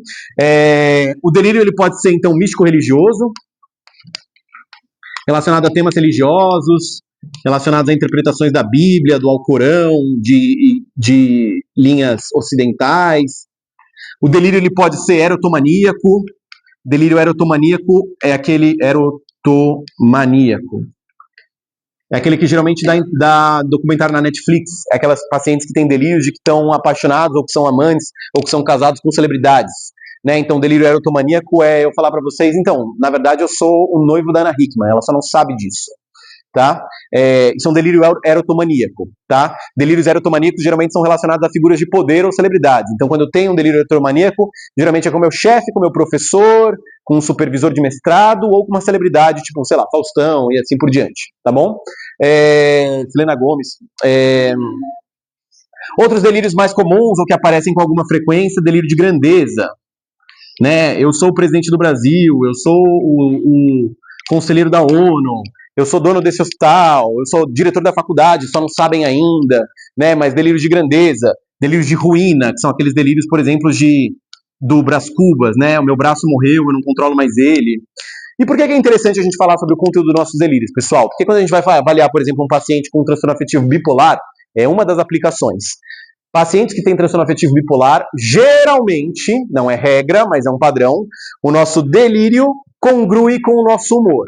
O que significa isso? Se eu sou um paciente bipolar que estou num quadro maníaco com delírios, eu espero, ou há uma certa relação com delírios de grandeza, delírios erotomaníacos, delírios onde o meu humor influencia na construção do meu delírio. O pessoal na psiquiatria clássica chama isso de delírio catatímico, tá bom? Se eu sou um paciente bipolar que estou num quadro depressivo grave, e nesse quadro depressivo, eu espero delírios de ruína, de morte, de catástrofe, de infestação, tá?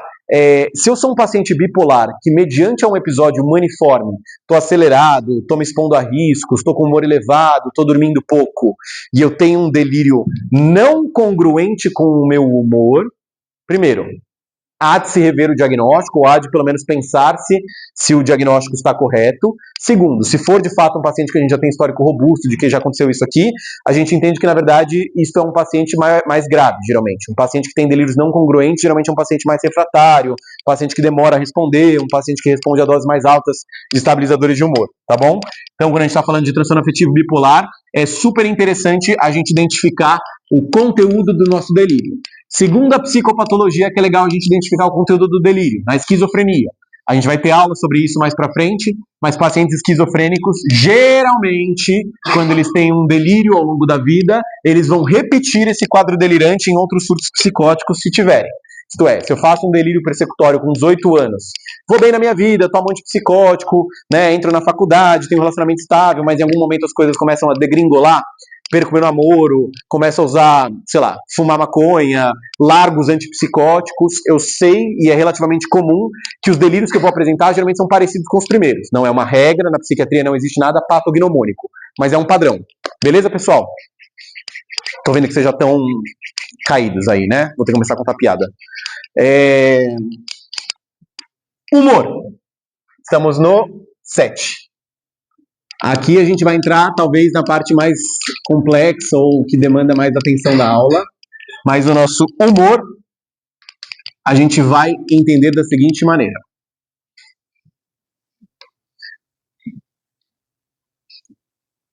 Alguém consegue definir o humor?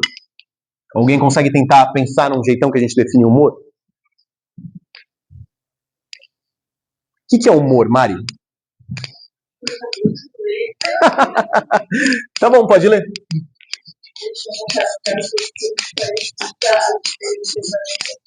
Isso, é o jeito que a gente qualifica, o jeito que a gente dá cor às experiências psíquicas que nos permeiam. Falar, pessoal, que humor é tristeza, que humor é alegria, que humor é raiva, é muito simplista. A gente é muito melhor que isso, tá? Teremos tristezas, teremos alegrias. A gente vai ver, por exemplo, em quadros depressivos, o clássico é tem gente deprimida dando risada, né? Eu posso estar deprimido e estar alegre ao mesmo tempo. Uma coisa não é condição sine qua non. A gente está falando de humor, a gente está falando de uma poluição e de uma qualificação da minha experiência de vida. Tá bem? O humor está relacionado aos nossos afetos, né? Alegria, emoções, né? Tristeza, raiva, ansiedade. Sim, o humor está relacionado a isso. E a perduração desses afetos também. Mas o humor é mais que isso. O humor é energia. O humor é vontade, volição. O humor é libido. Tá? Então a gente vai colocar um termo spinoziano aqui, que o humor é nossa potência de agir. Beleza? O nosso humor, ao longo da nossa vida, ele pode variar. Ele pode, de acordo com o nosso momento de vida, de acordo com os nossos relacionamentos, de acordo com o nosso contexto, ele pode estar mais elevado, menos elevado. Quando vocês estavam no cursinho, provavelmente era uma potência de agir menor. Ninguém estava muito bem no cursinho. E se estava, começa a questionar, tá?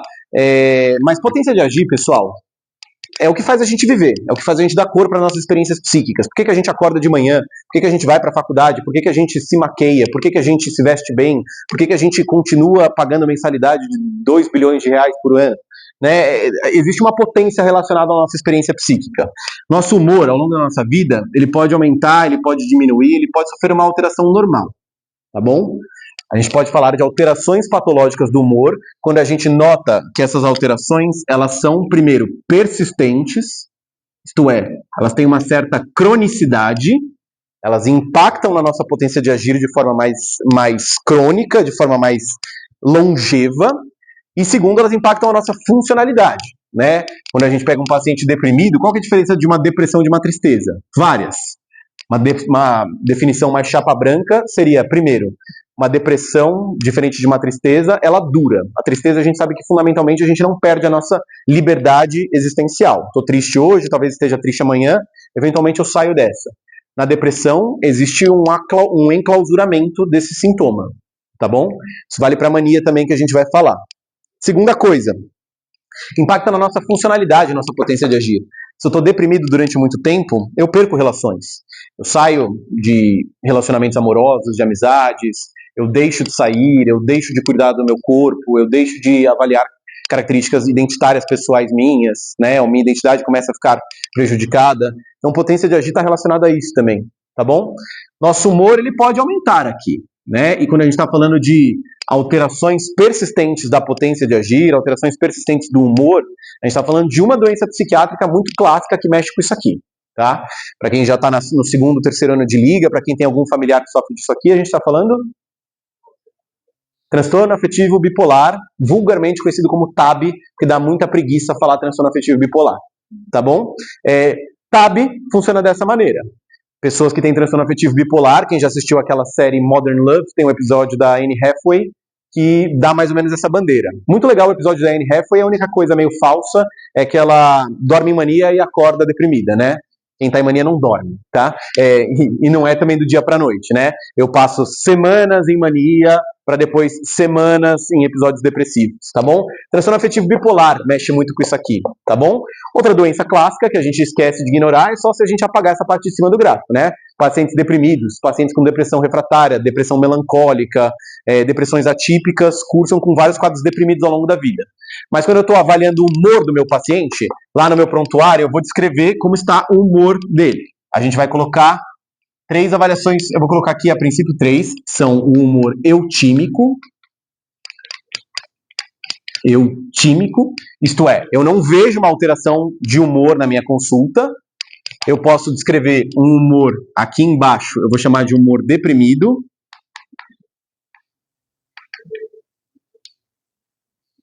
e eu vou chamar aqui em cima de humor maníaco. Beleza?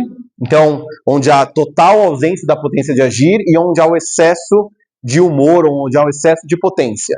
Aqui eu tô tagarela, eu tô grandioso, eu tô sexualizado, eu tô me expondo a risco, eu estou impulsivo, eu estou inconsequente.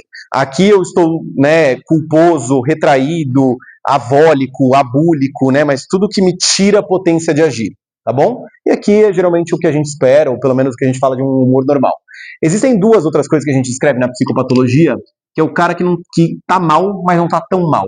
Ou pelo menos que é um cara que a gente nota alguma alteração de humor. A gente vai chamar de humor hipotímico. O cara que tá meio para baixo, tá bom? Pacientes deprimidos, geralmente a gente pega nessa fase. Ou é comum a gente pegar um humor hipotímico, aquele cara que tá algo menos, tá bom? E existe o algo mais, que não é nem um maníaco propriamente, que a gente vai chamar de hipomaníaco. João, qual que é a diferença entre hipomania e mania? Para o DSM, basicamente, é se funciona socialmente ou não se funciona socialmente. Outra coisa, para o DSM, quem for depois fazer prova de residência, quem for fazer a prova do 4º ano, a definição do DSM é que isso aqui dura pelo menos 4 dias, hipomania, e mania dura pelo menos 7 dias, tá bom? Mas a gente sabe que na prática as pessoas não funcionam dessa forma, não é que o cara fica contando, bom, agora eu sou um maniforme, né? Então, hipomaníaco é um cara ou uma mulher que está, por exemplo, uma pessoa bipolar, que está um tom acima, tá mais tagarela, está se expondo a riscos, mas minimamente está funcionando socialmente. Mantém o relacionamento, está entregando pra caralho no trabalho, inclusive nunca entregou tanto assim no trabalho, abriu o relacionamento, foi numa casa de repouso? Uma casa de entretenimento na Raposo Tavares, né? Pulou de paraquedas, nunca tinha pulado de paraquedas, né? Fez uns gastos displicentes, mas nada absurdo que fizesse um rombo nas contas bancárias, mas é uma pessoa que está um tom acima, mas funciona, não gera prejuízos graves. A gente entende que a mania é uma coisa que gera prejuízos substanciais. A pessoa não consegue mais conviver socialmente, rompe vínculos afetivos, se envolve em ruínas financeiras, se envolve em desgraças familiares, tá bom? A gente não usa muito a regra da funcionalidade aqui para baixo, pessoal, mas entenda que o hipotímico é uma pessoa que perde algumas capacidades ou pelo menos está poluída de algumas formas, mas mantém uma certa potência, e o deprimido ele perde muita funcionalidade. Beleza? A gente vai para uma outra avaliação, e aí vai começar o Wolff-Maia. A gente vai avaliar uma coisa que está intimamente relacionado à avaliação do nosso humor, que a gente vai chamar de avaliação, ou pelo menos, estamos no 8 agora. Avaliação do afeto. Beleza? A gente vai dividir a avaliação do afeto em 3. Só para deixar já marcado, aí eu já explico o que é. Então, o afeto, a gente vai descrever, então, a modulação.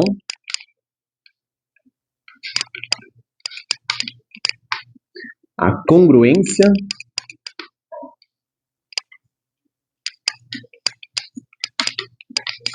E a ressonância. E não nância. Isso aí é o exame. Tá bom? Quando eu estou falando de afeto, é o jeito que eu expresso a interpessoalidade do meu humor. Então, a gente entende isso aqui mais como uma experiência interna, da qual eu, psiquiatra, consigo fazer uma avaliação, da que eu, como psiquiatra, consigo minimamente descrever, tocar, e o afeto está relacionado a como isso aqui é jogado no mundo, tá bom? Quando a gente fala de expressão afetiva, é isso que eu estou falando. Como que eu, paciente, como eu, João, jogo no mundo, jogo num psiquiatra, num amigo, a minha expressão do que está rolando internamente. E aí a gente vai entender que o afeto ele pode modular, ou seja, ele vai sofrer complacências ao longo de uma entrevista, um afeto vai sofrer complacências ao longo de uma vida. O que eu estou querendo dizer com isso? A gente vai entrevistar um paciente, e um paciente está contando uma história muito engraçadinha, né? Ele contou que, sei lá, ele se estressa com a sogra, e a sogra é meio barraqueira, e não sei o quê, e teve um dia que a sogra fez um churrasco ruim, blá blá blá, uma história engraçadinha, né?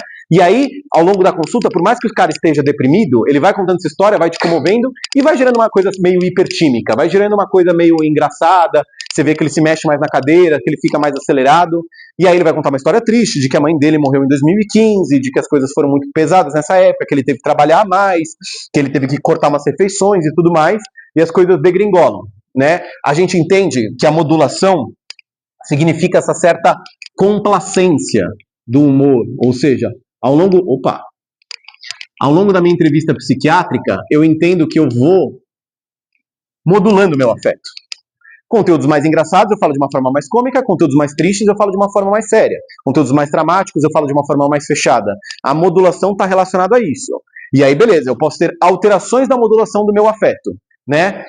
Eu posso ter um afeto completamente embotado, que a gente chama, isso é, um afeto que não modula ao longo da minha avaliação psiquiátrica. Essa aula está sendo gravada, né? Vocês lembram? Não, pelo amor de Deus. Quem aí é cinéfilo deve lembrar da Kristen Stewart, antes dela virar uma atriz boa, né? Porque agora ela tá muito bem. Mas até 2016, 2015, ela não era tão boa. Quem sou eu, né? Não...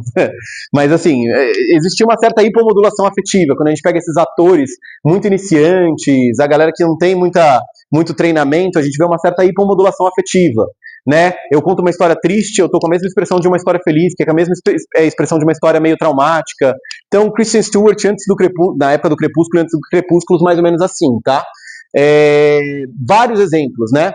Eu posso pegar pacientes com hipermodulação afetiva, isto é, onde a expressão afetiva ela modula, só que ela modula num excesso, que me gera um certo incômodo, né? Paciente, principalmente lá do povo dos influencers, principalmente do povo de mídias digitais, né? Aí ele vai contar uma história, e é a melhor história que já aconteceu, e que não sei o quê, que existe uma grandeza naquilo, não sei o quê, aí vai contar uma história triste, ai meu Deus, que horror, né? Existe uma certa dramaticidade, existe uma certa, né, que a gente chama labilidade afetiva na entrevista desses pacientes, né?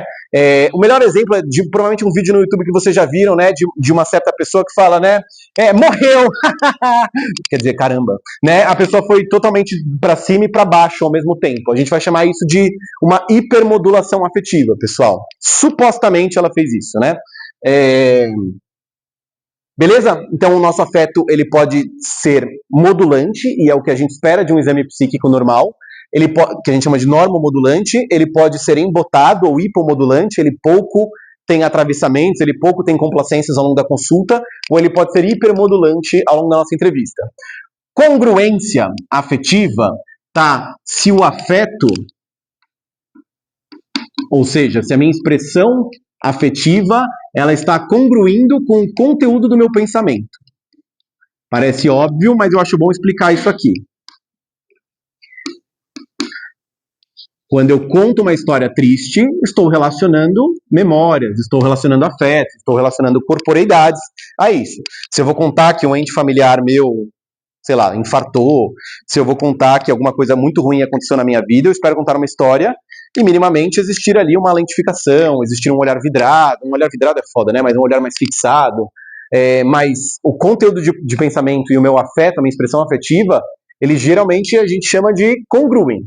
Existem pacientes que têm dificuldade em congruir o afeto, tá bom? A gente tem um termo para isso, né? Quando o afeto ele não congrui, ou pelo menos quando há uma questão nisso aqui, a gente vai chamar de dissociação. Vocês já devem ter escutado essa palavra alguma vez na vida aí, mas a gente vai chamar na psiquiatria de dissociação o fenômeno onde a minha expressão afetiva não condiz com o que eu estou falando, né? Eu sempre conto a mesma história aqui, que eu tenho uma moça no consultório, essa história já tem o quê? Uns 5 anos, 6 anos, que é uma moça de 60 e tralalá anos, que tinha questões com álcool, foi internada na pandemia, ficou um mês internada, né, passou por uma série de dificuldades, e aí o motivo da internação dela foi que ela tinha tentado suicídio logo antes de ser internada. Aí ela ficou lá 30 dias numa clínica, passou por uma série de perrengues, a família foi visitar ela, eu fiquei à distância, né, mexendo no celular, mexendo nos remédios, não sei o quê. Enfim, vi a fulana um mês depois de uma internação psiquiátrica. Ela chegou no meu consultório, depois de um mês internada numa clínica psiquiátrica, e eu falei, e aí, dona... mudar o nome aqui, né? E aí, dona Maria, né? A senhora ficou 30 dias numa clínica psiquiátrica, né? Teve uma história de você tentar suicídio. Como é que a senhora tá? Ah, doutor, no Brasil do Bolsonaro, quem que não tenta suicídio? Né? É uma coisa muito descolada o conteúdo do que ela tá falando com o afeto que ela tá falando. A gente espera, se alguém vai falar sobre um suicídio, sobre um abuso, sobre alguma coisa mais delicada, a gente vá ver uma expressão, pelo menos uma modulação afetiva. É lógico que a gente sabe que tem pessoas que escapam pelo humor, mas há de se entender, às vezes, quando o humor, que a gente tinha colocado aqui desse lado da lousa, é um mecanismo de defesa mais elaborado, do tipo assim, essa pessoa já passou por um processo de ressignificação, essa pessoa tem estruturas psíquicas mais robustas para bancar esse tipo de sofrimento, e aí ela conta uma piadinha aqui e ali para falar disso, ou se é uma coisa completamente dissociada, distante da gente. Fundamentalmente, quando a gente estava falando sobre contra-transferência e transferência, pessoal, a dissociação gera um incômodo no psiquiatra. A dissociação gera uma coisa de uma certa angústia em quem está avaliando, de uma certa preocupação. Para uns caboclos aqui que já foram no ambulatório ao longo da semana, a gente sempre pergunta para o residente quando a gente está avaliando um caso, né? Como que você ficou na consulta? O que esse paciente te gerou?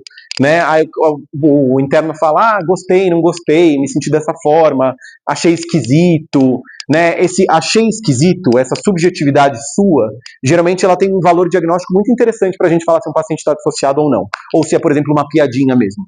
Beleza? Ressonância afetiva é um último conceito que a gente vai se utilizar para avaliar o afeto, e ressonância está falando se propriamente ressoa, ou seja, comove o avaliador. E aí estamos falando de contexto, estamos falando da criação de um sujeito que narra a sua própria história, né? A gente pode pegar uma redução psicopatológica, 2 segundos, meninas. A gente pode pegar uma redução psicopatológica de um episódio depressivo, e aí a gente vai ver o conteúdo, ele é completamente absurdo, né? Outro exemplo que eu sempre dou na liga, pelo menos uma vez por ano, um cara que ficou um tempo no nosso ambulatório, na verdade foi a esposa dele, mas a história foi essa. Cheguei num hospital, pediram para avaliar um cara que estava internado, acho que por uma pneumonia, um quadro infeccioso, alguma coisa assim. Falei, e aí, fulano, o que está acontecendo? Ele, doutor, você é psiquiatra, né? Eu falei, sou. Doutor, depressão leva a gente para uns lugares muito macabros, sabe? Nossa, eu comecei a questionar minha vida, comecei a questionar minha existência, fiquei muito, muito incomodado com umas coisas que aconteceram. Falei, e o que rolou? ah, doutor, sabe, depressão gera essa coisa angustiada na gente. E eu acho que eu fui só reparar quando eu comecei a brigar com a minha esposa, nosso casamento começou a ir mal, assim, a gente tinha constantes discussões, porque eu estava deprimido. E aí teve um dia que a gente brigou, as coisas escalonaram, aí eu empurrei ela da escada e ela quebrou as duas pernas, assim. E aí foi quando eu vi minha esposa lá estatelada no chão, com uma fratura exposta, que eu falei, nossa, cara, como eu tô deprimido.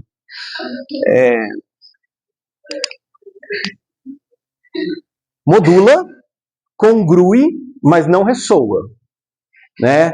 Não somos psiquiatras jogados no vácuo, não somos pessoas tiradas de contexto. Há de se entender da onde que vem a queixa, da onde que vem o sintoma, da onde que vem o discurso do meu paciente. Então, cuidado! Essas avaliações de afeto aqui são interessantes para a gente ver algumas coisas dos nossos pacientes, tá bom? Quem geralmente faz quadros de hipomodulação afetiva, só para a gente ter alguns exemplos, quem hipomodula, ou seja, ao longo da consulta a gente não vê alteração do exame psíquico, são pacientes, por exemplo, que tomam doses altas de antidepressivos, tomam antipsicóticos, pacientes esquizofrênicos, são alguns exemplos mais corriqueiros, né? A gente sabe que pacientes que tomam antipsicóticos geralmente há um certo embotamento afetivo da própria medicação, tá bom? Pacientes que têm dificuldades, ou pelo menos que fazem quadros dissociativos, quadros de dificuldade de congruência afetiva, de ressonância afetiva, a gente geralmente, mas não exclusivamente, está falando do grupo dos transtornos da personalidade. Então, transtornos da personalidade narcisista, transtornos da personalidade borderline, podem cursar com esse tipo de alterações.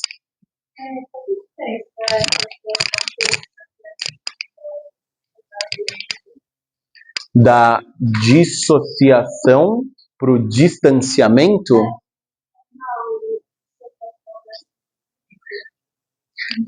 Pensa o seguinte, afeto positivo, você ganhou na Mega da Virada, sua mãe morreu.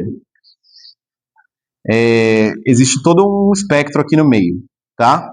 Quando a gente está falando da dissociação, você está contando uma coisa extremamente ruim e você está colocando um afeto totalmente oposto naquilo.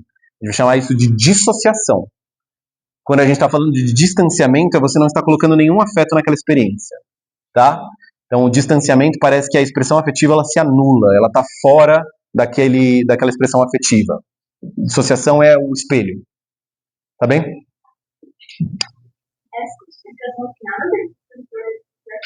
Não, é que dissociação é uma palavra chata de falar na primeira aula, porque dissociação é uma coisa meio coringa na psiquiatria que a gente usa para definir várias coisas. Os transtornos dissociativos podem ter dissociações afetivas, mas não é só isso, tá? Dissociação é um conceito muito mais amplo, que a psicopatologia fenomenológica tem uma definição, a psicanálise tem outra, a fenô tem outra, enfim, dissociação é um conceito mais amplo para várias coisas. Tá? Beleza. Estão acordados, pessoal? Todo mundo vivo aí? Dúvidas? A nossa paciente da entrevista, quais alterações de afeto e humor ela tinha? Alguém conseguiu reparar alguma coisa?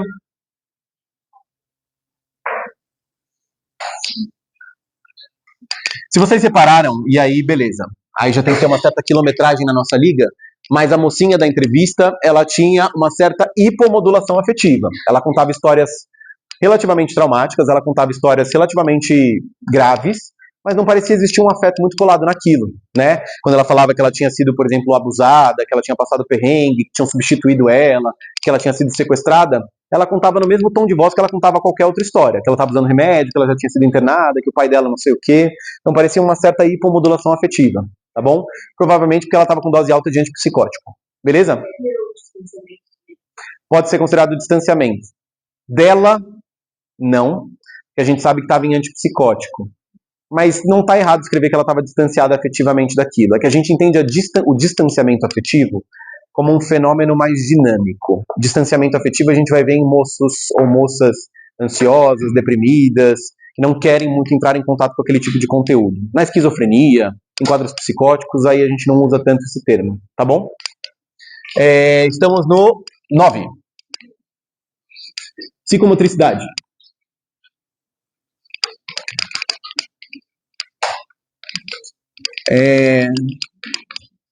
Psicomotricidade, pessoal, está relacionado à corporeidade, ou fenômenos que a gente observa no corpo dos nossos pacientes.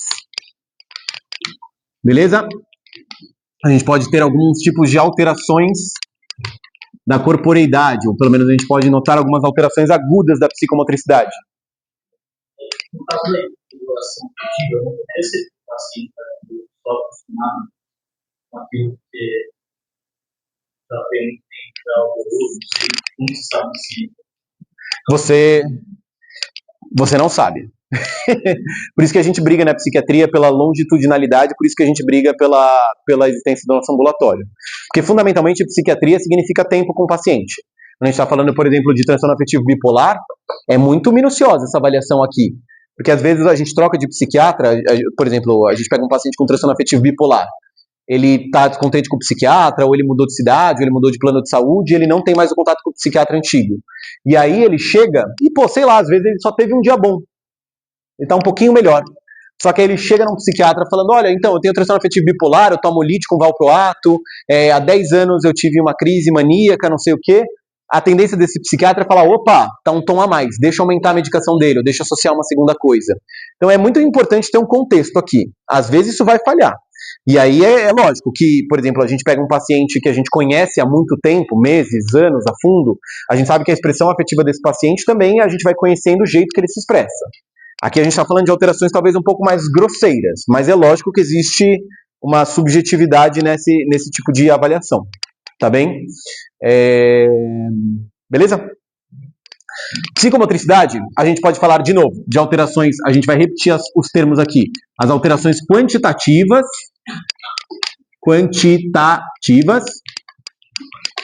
isto é, se há aumento ou diminuição da psicomotricidade. Pacientes que têm aumento da psicomotricidade são aqueles pacientes que dobram a perna, desdobram a perna, levantam, sentam, coçam a cabeça, desdobram a manga, dobram a manga, mexem no celular, né? Mas são aqueles pacientes que estão agitados, mas não do ponto de vista pensamento, do ponto de vista corpóreo propriamente, tá bom?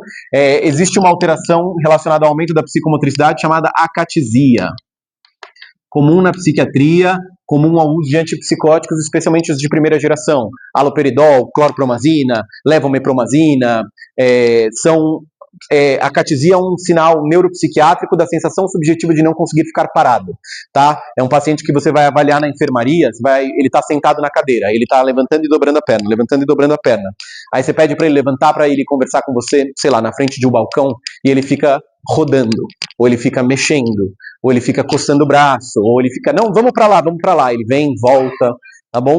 Extremamente desagradável como sintoma psiquiátrico, isso causado muito por antipsicótico, tá bom? Mas não só antipsicótico.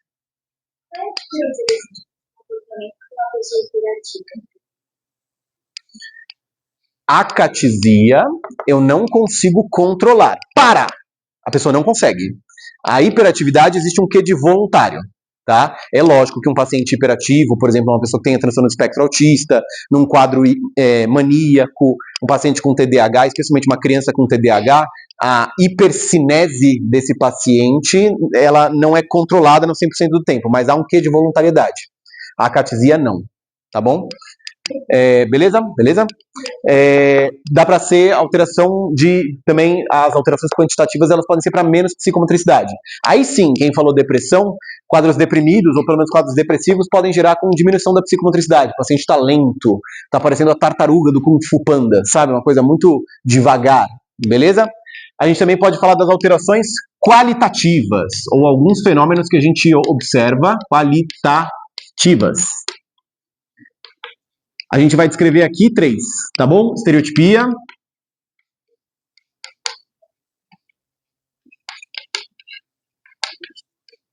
Dois, maneirismos.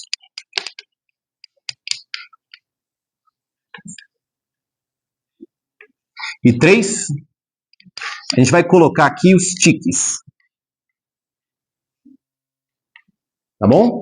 Não são as únicas 3 alterações da psicomotricidade, mas são 3 relevantes, tá bom? Estereotipia, alguém lembra o que é?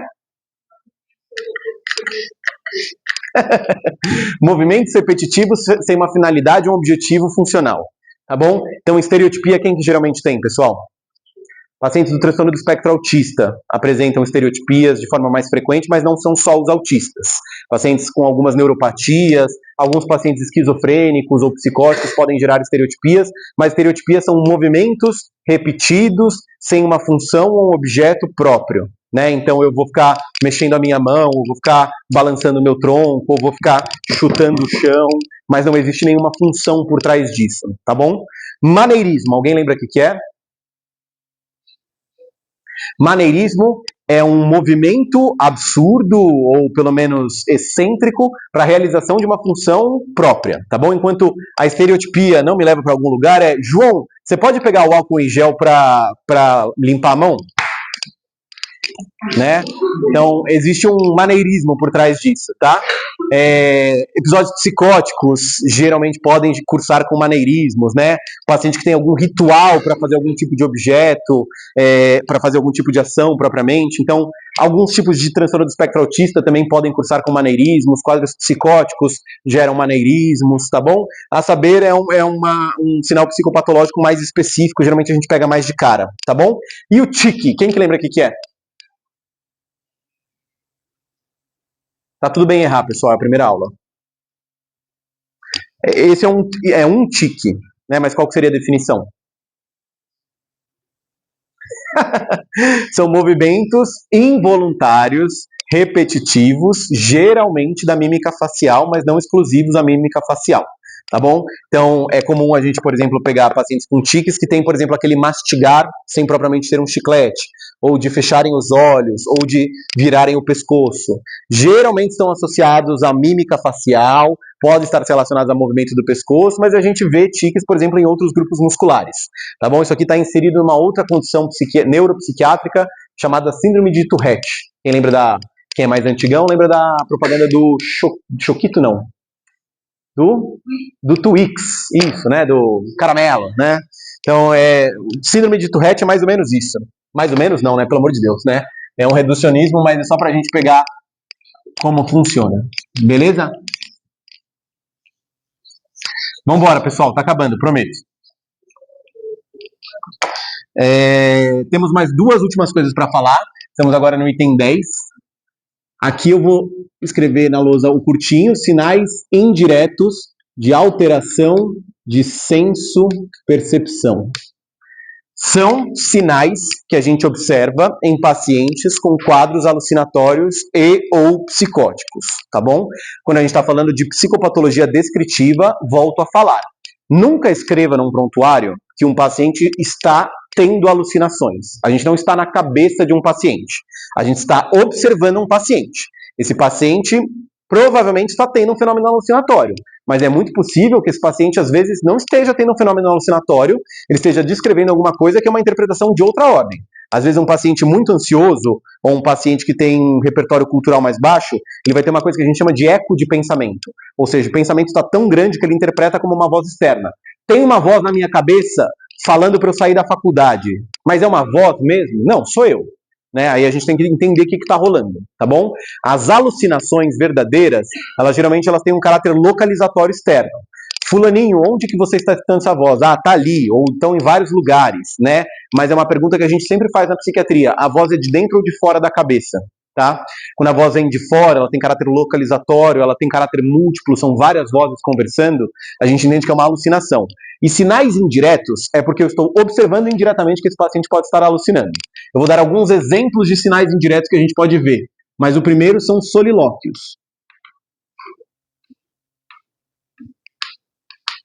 Solilóquios, pessoal, é conversar sozinho. A gente não vai ver isso geralmente numa entrevista psiquiátrica, raro a gente vê numa entrevista 1 a 1 com o paciente, mas a gente observa numa enfermaria de psiquiatria, né? Então a gente fica ali no balcãozinho da enfermagem, a gente fica na sala dos médicos, e a gente fica olhando o pátio, a gente fica olhando o corredor, e aí tem um cara literalmente conversando sozinho, tá bom? Ele provavelmente está conversando com uma alucinação auditiva, ou conversando com alguma figura de criação própria, a gente vai chamar isso de solilóquio, conversar sozinho, tá bom? Um fenômeno que a gente vai observar na nossa entrevista psiquiátrica, musitações. Musitações é o conversar com o ombro, né? Então o paciente está numa entrevista com você, se ele tem um fenômeno alucinatório, especialmente auditivo ou visual, ele está falando com você aqui, e aí ele volta a falar com você, tá? Então é este conversar com o ombro, cochichar baixinho, ficar mais quieto, interromper a resposta para a gente ver alguma coisa, tá bom? Mais um tipo de alteração indireta da senso-percepção são as latências de resposta.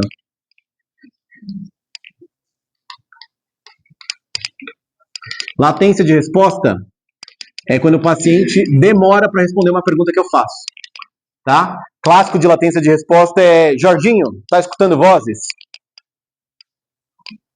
Não. Tá? Latência de resposta geralmente dá bandeira pra gente de fenômenos alucinatórios. Significa um fenômeno alucinatório? Pela descrição psicopatológica, a resposta é não sei. Por isso que a gente descreve o que a gente está vendo. Tá bom? Outro fenômeno que pode ser de alteração de senso-percepção é o olhar fixo ou olhar vidrado, né? O paciente está conversando com você, mas constantemente ele fica olhando o ar-condicionado. Então ele está dando aula aqui, mas ele não para de olhar para um canto específico. Tá? Isso a gente vai chamar de olhar fixo ou olhar vidrado. Existem vários outros sinais de alteração de senso-percepção. A para-resposta, que é quando o paciente responde uma coisa nada a ver com a minha pergunta. Enfim, inúmeros exemplos aqui que a gente pode utilizar. Talvez aqui sejam os mais emblemáticos, ou pelo menos os mais prevalentes na nossa clínica quando a gente está falando de pacientes mais graves ou pacientes internados, tá bom? E última avaliação que a gente vai fazer, pessoal, ou pelo menos o último item do exame psíquico que a gente vai discutir hoje, é crítica e noção de doença.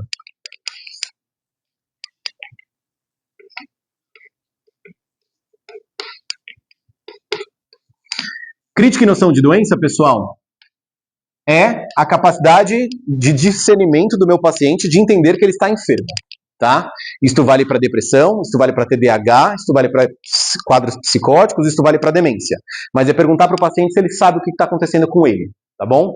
Então, a maioria dos quadros, geralmente de humor, ansiedade, dependência química, me arrisco a dizer aqui, os pacientes eles têm uma crítica de doença. Eles sabem que eles não estão bem, ou eles sabem que eles precisam de ajuda, ou eles sabem que as coisas não estão da forma mais adequada, e por isso que geralmente é por causa de crítica de doença que a gente procura ajuda.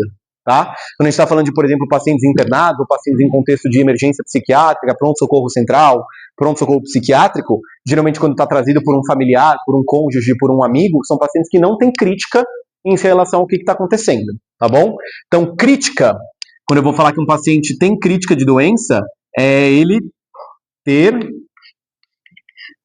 ciência de estar mal. Eu vou colocar mal entre aspas. Ele sabe o que está acontecendo. E noção está propriamente relacionado a uma noção mais racional. Vou dar 2 exemplos de paciente que tem crítica e não noção e depois o contrário. Mas um paciente que tem crítica e não tem noção de doença seria, por exemplo, um paciente com transtorno afetivo bipolar. Ele não tem noção de que ele tem um transtorno afetivo bipolar, mas ele sabe que ele vai no seu consultório e fala: João, eu tô meio esquisito, o que tá acontecendo? Ah, cara, toda vez que eu fico mal, eu começo a ficar mais tagarela. Por exemplo, ontem já fiz um empréstimo de 12 mil reais no banco, aí comecei a brigar com a minha namorada, comecei a me exaltar, já tô dormindo mal há muito tempo, sei lá, eu não tô legal não. O que você tem? Não sei. Então ele tem crítica, mas ele não tem noção de doença. Não sabe o diagnóstico dele propriamente, mas ele sabe que algo não está bem, tá bom? O contrário, que é ter a noção racional, mas não ter crítica, é um pouco mais abstrato da gente construir. Quem já foi em hospital psiquiátrico, quem se interessa aí pelos estágios no hospital lá da Santa, sabe que existe um perfil bem curioso de pacientes que a gente vê na nossa prática, que é o cara que vem fofocar de outros pacientes da enfermaria. Então você chega lá na enfermaria e fala: o que está acontecendo? Ah, doutor, aquele cara ali não está muito bem, está conversando, está escutando vozes. O outro ali também, semana passada, deu mó BO, porque gritou com o enfermeiro, tal. Ah, nessa enfermaria só tem maluco. Aí você pergunta: e o que você está fazendo aqui? Cara, sabe que eu não sei? Ele consegue identificar que o Zezinho tem alguma doença psicótica, que o fulano tentou suicídio, ele consegue identificar, ele consegue nomear doenças em outras pessoas, mas quando ele vai falar da crítica dele, ele fala que ele não tem. Caso mais típico é um paciente, às vezes, que recusa isso, né? Um cara, por exemplo, que está acompanhando com você faz tempo, você já falou para ele: olha, fulano, você tem transtorno afetivo bipolar, não sei o quê. Aí ele fala: eu sei que eu tenho transtorno afetivo bipolar, mas eu não tenho mania, porra! né? Cara totalmente exaltado, ele tem noção da doença dele, mas ele tá sem crítica naquele momento, tá? Exemplos, tá? Geralmente, pessoal, na maioria esmagadora, 99% dos casos, crítica e noção andam juntos, mas saber que não são fenômenos necessariamente que vão ser acompanhados, tá bem? Ufa! Cansei. Sobreviveram. Beleza, pessoal. Dúvidas, angústias, questionamentos? Pausa o vídeo aí.